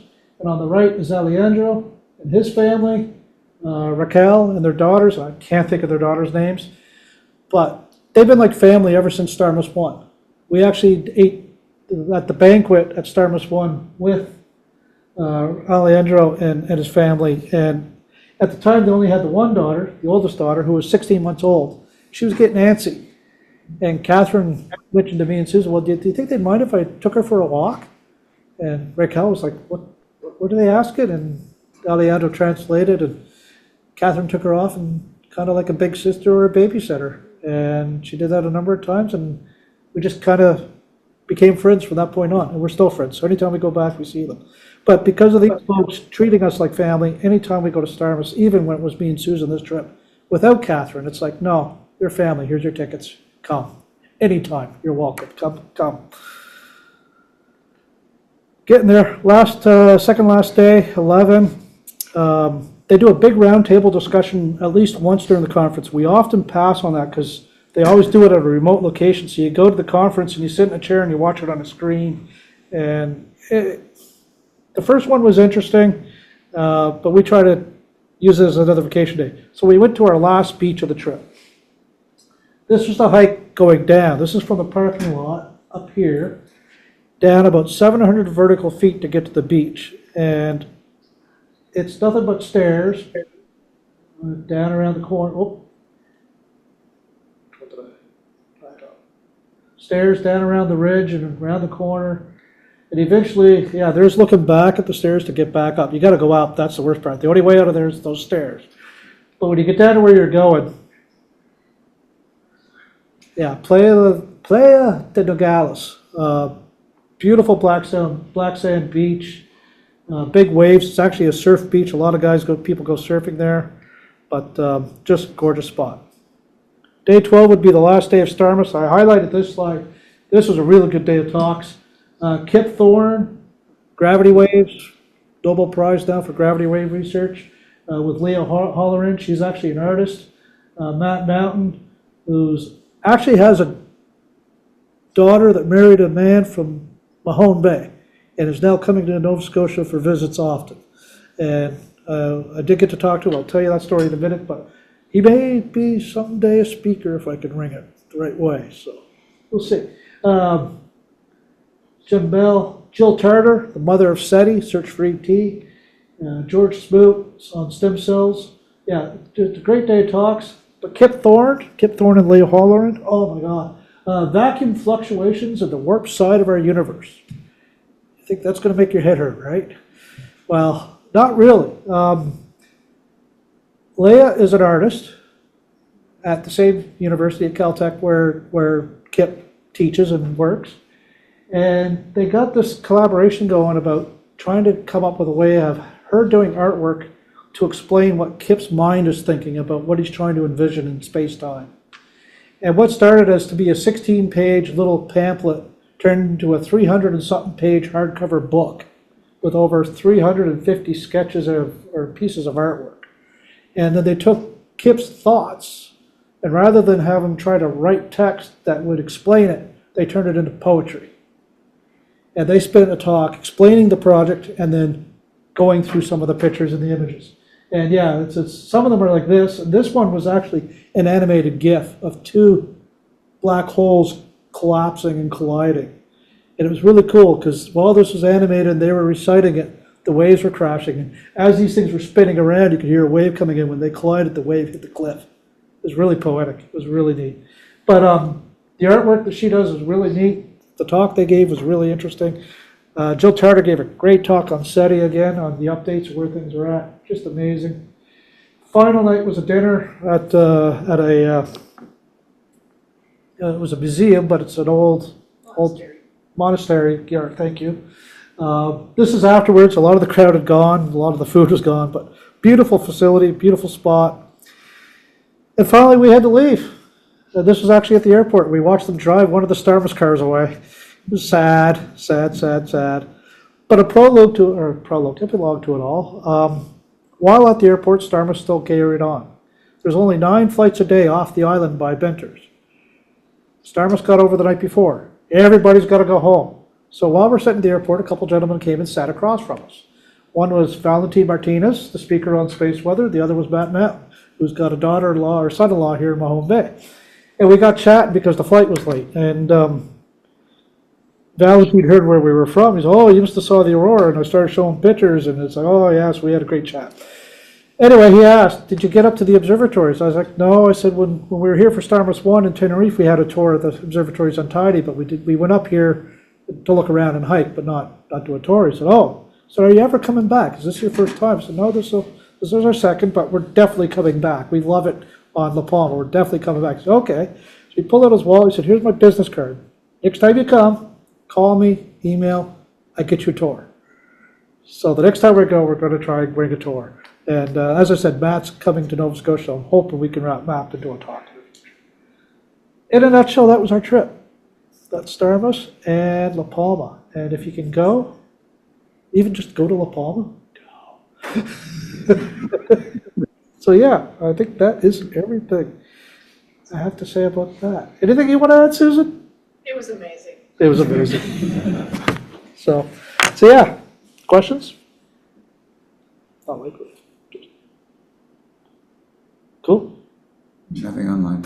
Awesome.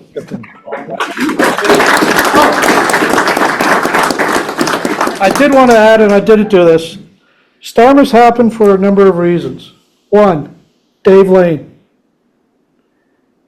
Dave was very eager and willing on Christmas of 2010 to give Catherine the chance to hunt for supernovas.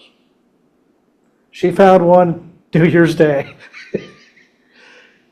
Garrick saw Catherine on YouTube, and Garrick invited her to open Starmus 1. It's because of Dave Lane and Garrick that we get to go to Starmus and enjoy all this. That first Starmus, we had 4 kids at home. 2 of them one was Connor, who was 3 years old at the time, and his sister Miranda, who was 3 years old at the time. And we're like, how do we pull this off in 3 months' time? Well, this center, the New Brunswick Center, and the National RAC all stepped up and gave us grants to go, to help fund about 40% of our trip. So we made Starmus 1 happen. Because of Starmus 1, Catherine got invited back to Starmus 4, and we've gone back to another one after that, and we've gone to this one. Because of those few key things, this is still happening. Thursday night, I got an email from a lady at the Science Center of California in Los Angeles, asking Catherine's and Nathan's permission to use their photos at a display that they are developing for the Science Institute about their work and their discoveries. It still goes on. The RAC awarded Catherine and Nathan with the Kid Chilton Prize in 2014 for the impact they have had on other children by simply hunting supernovas and finding a couple. That is still happening today. It's hard to believe that this far out, they're still getting those requests. I mean, Catherine's 25 and Nathan's 22. They were both 10 with the discoveries. So yeah, thank you to the RAC and thank you to the center, because a lot of this has happened because of you guys. So thank you.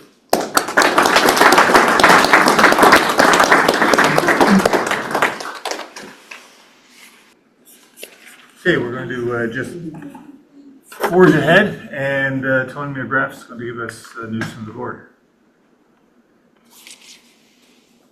Thank you, David.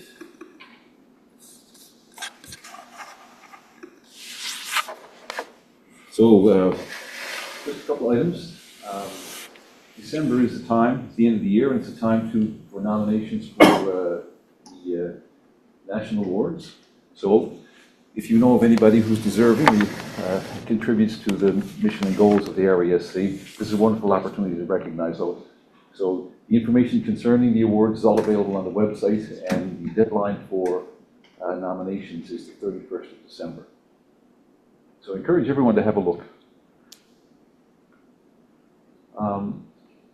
The RASC has observing certificates, and again, this information is available on the national website. I'd encourage all observers to have a look. I've started several observing certificates and completed none so far, but what I've discovered in the process is that you always learn something, and one of the things that I've learned is I'm actually beginning to enjoy sketching. So I'll continue, and you know, it's always a journey of learning. And the other aspect is it keeps you at the telescope, so it gives you that, you know, it's a motivation to get out there and learn. So I highly encourage everyone to have a look at those. Nova Notes, we're hugely fortunate in RASC Halifax to have Nova Notes, and I really want to have a big shout out to you know, two very dedicated and talented people, Lisa Ann Fanning and John McPhee, who work so hard to produce Nova Notes. The current issue is is available on the website. This is 55 years for Nova Notes, and not only the current issue, but previous publications are out there as well. So I'd encourage everyone to have a look at the wonderful work that's been done in Nova Notes. I'd also like to thank those who contributed to this edition, in particular Barry Burgess for his cover image, Mary Lou Whitehorn for her lovely sketch, lovely drawing of St. Croix Observatory, as well as Roy Bishop and Judy Black for their article on asteroids with a Nova Scotia connection. Our next board meeting is the 6th of January. Anybody has anything that we'd like to bring to the board's attention? Our email addresses of all folks are on the website, so please don't hesitate to reach out to us. There's a National Council meeting on the 7th of December, and the presidents of all the centers are going to be attending this meeting. They're invited, and it's the meeting where the budget for the National Association will be presented. The next member and public meeting is January the 11th. We're into 2026. We have a speakers, but we'll be publishing the speakers very shortly. And again, we'll be holding the meeting here at St. Mary's. I'd like to close with just a follow-on note on the St. Croix Observatory Property Endowment Fund. And for those who may be unfamiliar with St. Croix, I'd just like to share some thoughts about the observatory and what it means to the memberships of Halifax Centre, because it really is sort of the jewel in the crown of RASC Halifax. St. Croix Observatory is a place. It's a place where we go to observe, to explore, to contemplate, and to wonder. It's a place where friendships are formed and developed. It's a place where experienced people mentor folks new to astronomy. It's a place where knowledge is shared and personal goals are pursued. It's a place where personal milestones are achieved. It's a place where stories are told and memories are shared. It's a place where people connect. Dave Lane, who was instrumental in the development and construction of St. Croix Observatory, understood that at a very deep level. And to honor his memory and commitment to St. Croix, his wife Michelle set up the Scope Fund, matching dollar for dollar every contribution made to the Scope Fund in the calendar year 2025. So the Scope Fundraiser first phase comes to a close on the 31st of December, and as Greg pointed out this morning, we're just rubbing up against $20,000 in the Scope Fund. So on behalf of all current and future members of RASC Halifax, I would like to extend a heartfelt thank you to Michelle, as well as Tony Shelnick, who contributed significantly to the fund. and all who have contributed to scope, because it will keep that jewel in the crown of Halifax Centre viable and operational on into the future. So thank you very much. And as Blair pointed out, we're continuing the next phase of development of the fundraising for the Property Endowment Fund will be the sale of Astro images. So again, I encourage you to have a look. I think the website is actually up and running now there. So the first set of images are available. And encourage your friends and folks that you meet to have a look as well, because there are some absolutely beautiful and stunning images from some very talented imagers. So with that, I think I'll turn things back to David for what's up. Or we have Blair, sorry. Blair. Thank you. Every year, the Center holds an astrophotography contest in conjunction with, again, Atlantic Photo Supply. And we just wanted to give you an update and let you know who the winners were. So, as I said, it's sponsored by Atlantic Photo Supply, and any Halifax Centre member, or indeed any resident of Nova Scotia, can enter the contest.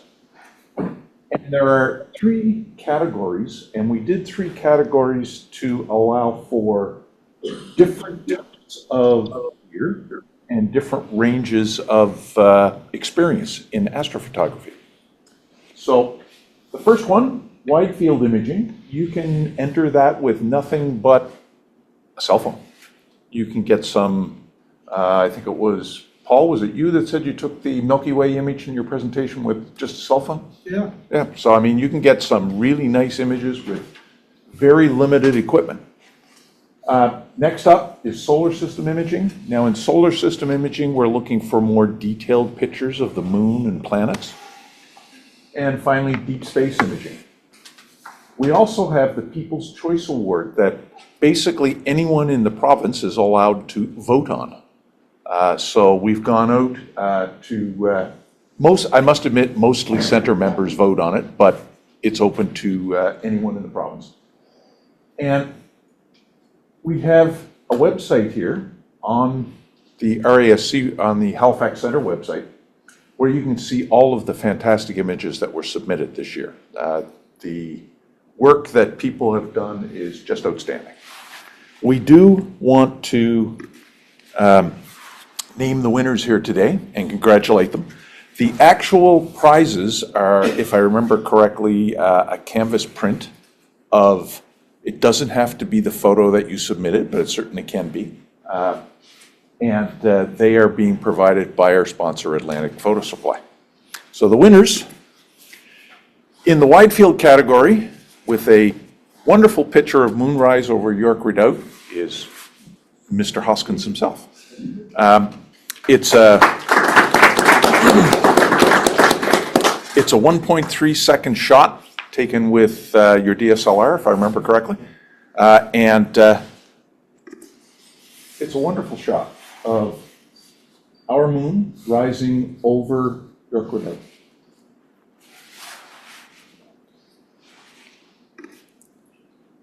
Okay, what did I just click? It's a Mac, sorry. I suppose I could just hit the forward and reverse buttons here. I assume they work? Yeah. Okay, let's try it. Ooh, look at that, it works. The other way. I didn't say it worked well. So for the solar system shot, it's an image taken by Paul Gray. And Paul, I'm assuming that was taken from your observatory? Yep. 160th of a second shot taken with, again, a DSLR. And Paul used his MacNewt as, Macastoph Newtonian. Much easier to say MacNewt, I'm sorry. As a telescope, he used that as the lens of the camera, and he has a wonderfully detailed lunar shot showing many of the features that are in our Isabel Williamson's Explore the Moon. So well worth taking a look at some of the images that Paul has on him. And finally, our Deep Sky winner this year is Jeff Donaldson. Jeff has acquired a new telescope, well, new to him at any rate. It's a, whoops, try that again. There we go. It's a Skywatcher Spree 100 and a mono camera. So he has taken through various filters, some wonderfully detailed shots of the Heart Nebula. And so he put them all together in an HOO palette, I believe, showing the central area and the big star producing region that's in that nebula. So that is our 3 winners. And we also have one final category, which is, okay, I get the right button, the People's Choice Award. And this particular image, Cosmic Coastline, was taken by Barry Burgess. And Barry did a wonderful job on this image. Again, it's a DSLR shot. And what I like about this, aside from the fact he's got a wonderfully, nicely detailed Milky Way and comet in the shot, he light painted the foreground. I'm assuming he just tripped the flash. But it makes for a wonderful shot. Again, all of the images that were submitted, not just the winning ones, are available on the website. You can go and have a look and take a look at some of the work of astrophotographers here in the center. One thing I do want to quickly go through, even though we have looked at it before. There we are. Now, I did mention that there's a link available on our website for the Astrophoto sales. It turns out it's a little confusing. I just wanted to quickly walk people through, and Jerry is going to click a few buttons here, hopefully. Easier said than done. Have to get the right website first. Okay. Well, Jerry's getting there. The reason it's a little confusing is when you get to the shopping cart website where you can select photos to purchase, it's not obvious how you do it. So we just want to quickly walk people through, give them an idea of how you get in there. We're working on getting it updated to say click here or something like that.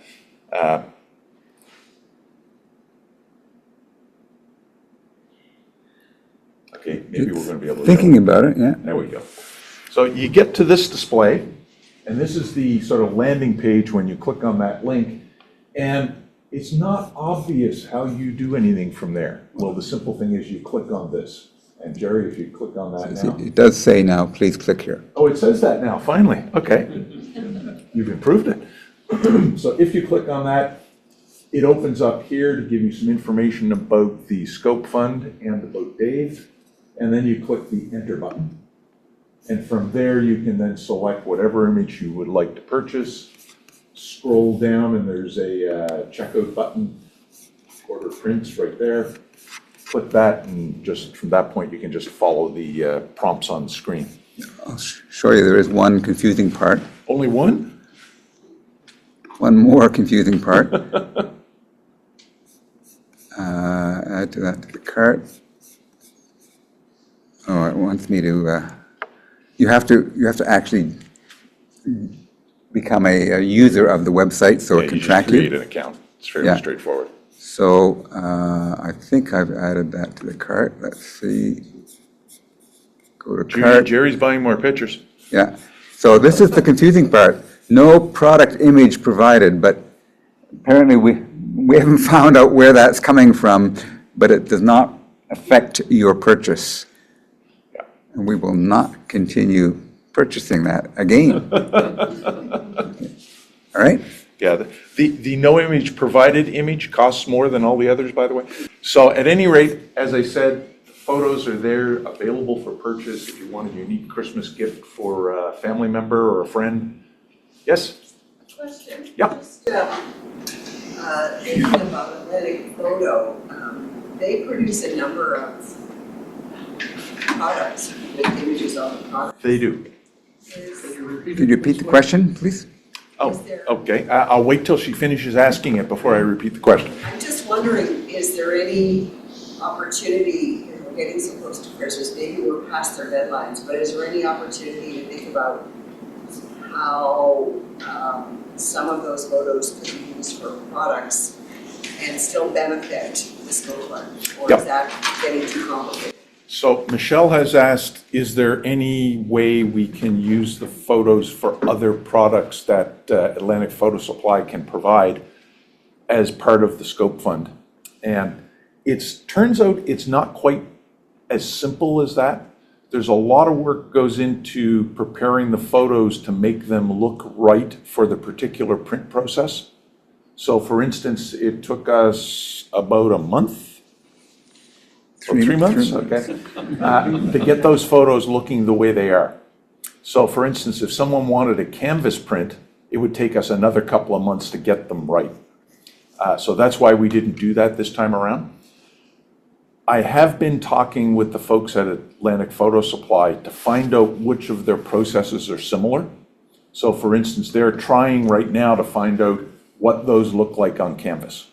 To anyone who's printing their own photos, if you've got an Astrophoto, print it on canvas. It looks spectacular. But it's a different set of 3 months of work to get those photos ready for canvas.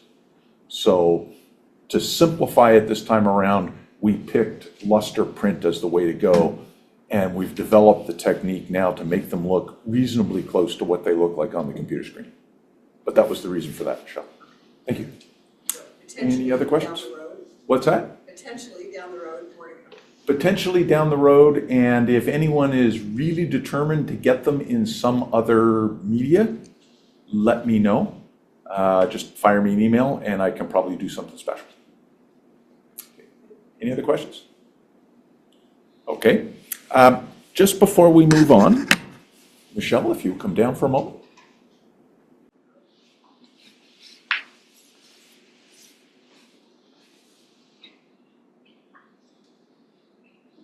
What the center would like is to give you our first run of Astrophotos as a thank you for both the donation and all of the work you have done in setting up the Scope Fund. So we would like to present you with our first run of Astrophotos.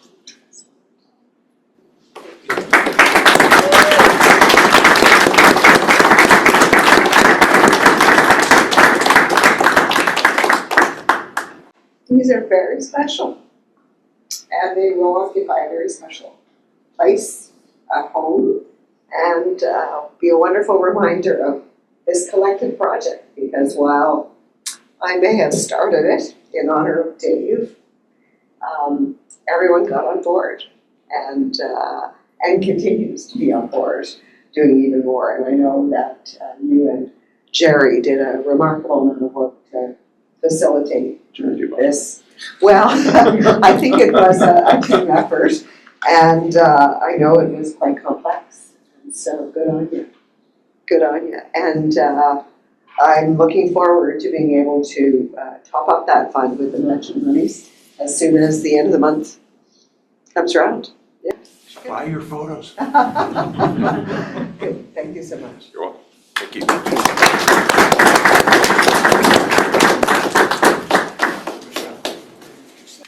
All right, so the last item on the agenda is I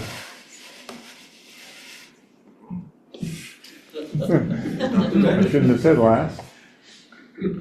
Second, something happened here, obviously. Shouldn't have touched. I didn't touch it.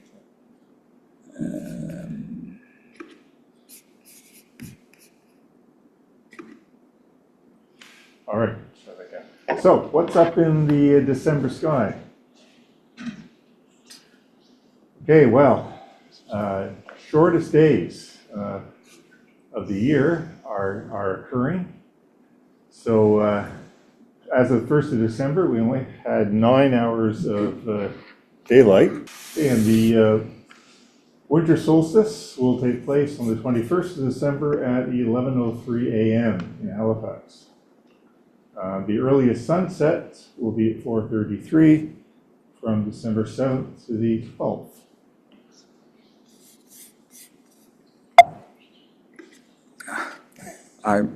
My fault. Okay, try that. So our sun today, we've got a really nice line of sunspots. It's cloudy. See them. If you were out yesterday with your solar safety glasses from the eclipse, you'd be able to see them with the unaided eye. They're pretty evident.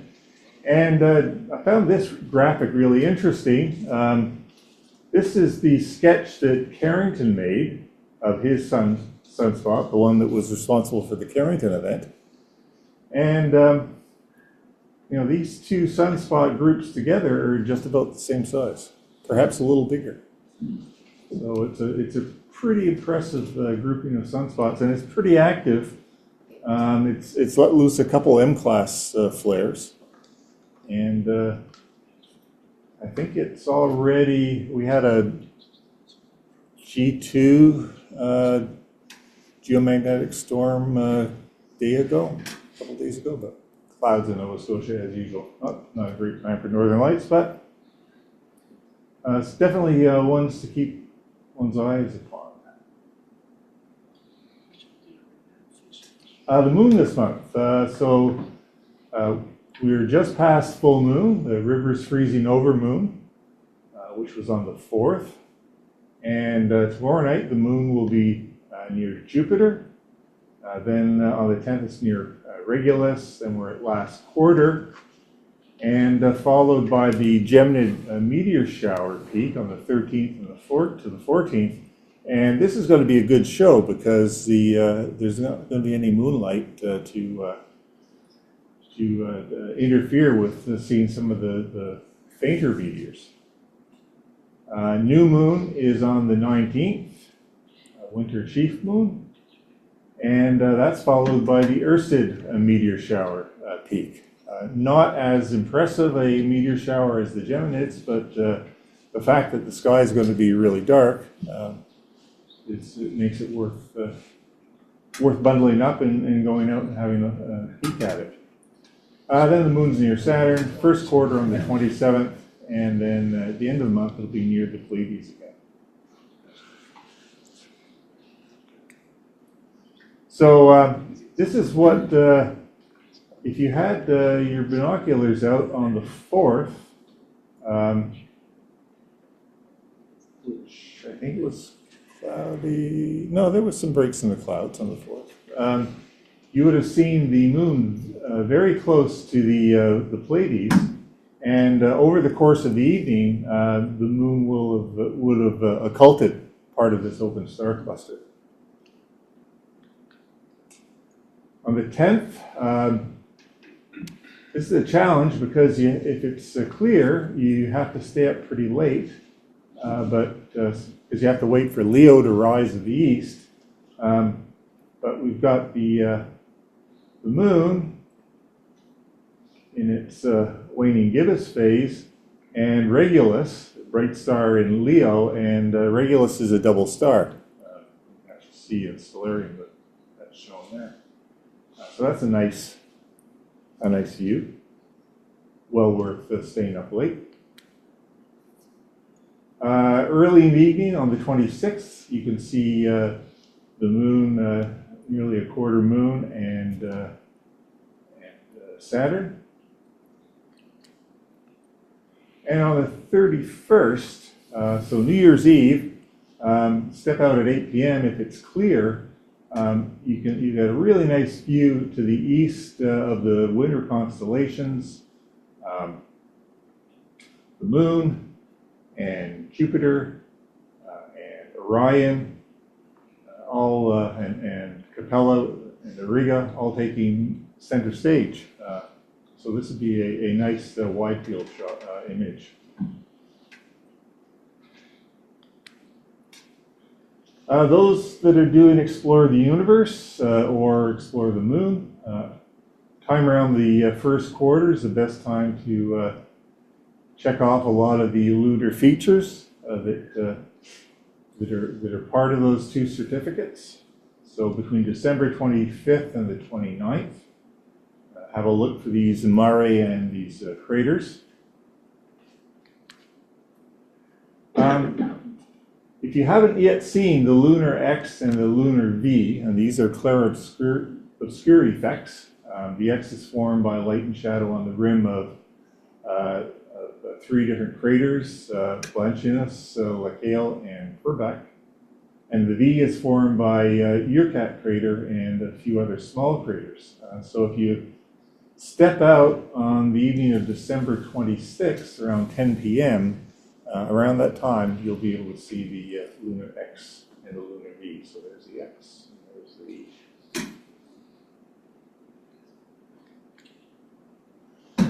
Planets this month. We're at a stage where both Venus and Mars are too close to the Sun to be visible. However, Mercury, although it's low in the southeast, is at its greatest western elongation, so 21 degrees on the 7th. So it's a good time to check out Mercury and take a shot at, if you're into planetary imaging, Mercury is a real challenge. That's a good time to do it. Jupiter is well placed, rising in the east just after sunset. And as I said, it'll be near the waning gibbous moon on the 7th. Saturn is very high in the southeast in Aquarius after sunset. So also well placed to see in the evening sky. And both Uranus and Neptune are visible in our sky after sunset.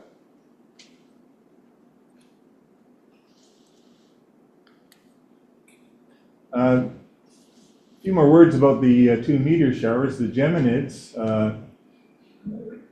always put on a pretty good show, so up to 120 meteors per hour at a dark sky site. Very long, slow tracks, and the source is debris from 33200 Phaethon.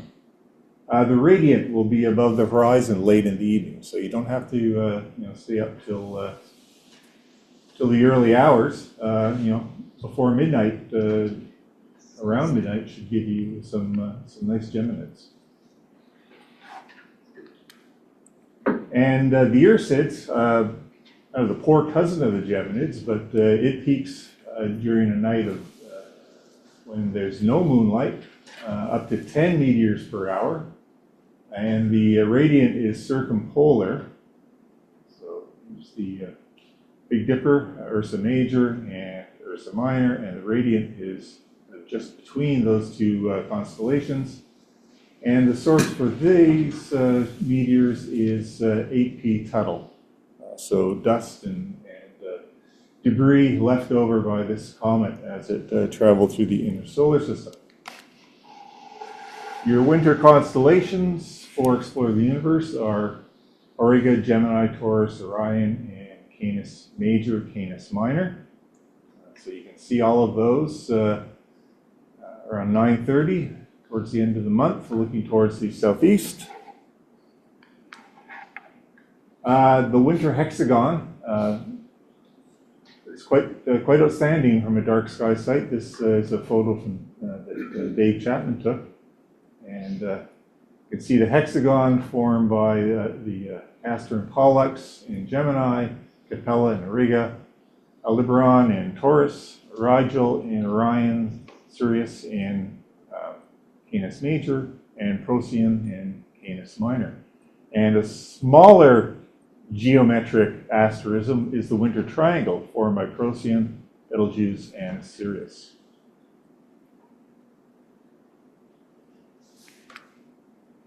Winter stars, the brightest ones are Sirius, Capella, Rigel, Procyon, Betelgeuse, Aldebaran, and Pollux and Castor. And you should know these stars if you're using a Skywatch or go-to telescope, because they're used for SynScan alignment, and most of them are also used for the Celestron app alignment, so they're go-tos.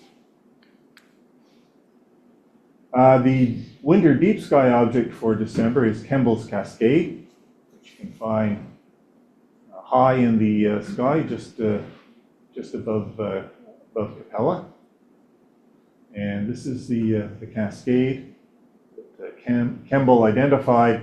And what's neat is it ends in an open star cluster at the foot of the cascade, NGC 1502, which is a pretty neat target for deep sky imagers as well. And your double star for Explore the Universe for December is found in Taurus. It's Theta Tauri, which are 2 third magnitude stars. So here's Aldebaran, and just to the right of Aldebaran is Theta Tauri. And a nice colorful pair. So Theta 1 Tauri is yellow, and Theta 2 is blue. And they're both just over 150 light years from Earth. So a pretty easy double star to find. But I think you need a telescope to split them.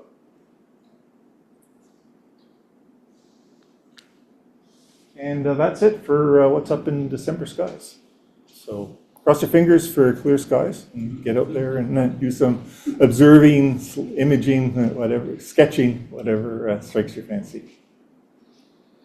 Thank you. So that's the end of the December members meeting. See everyone in January. Thank you.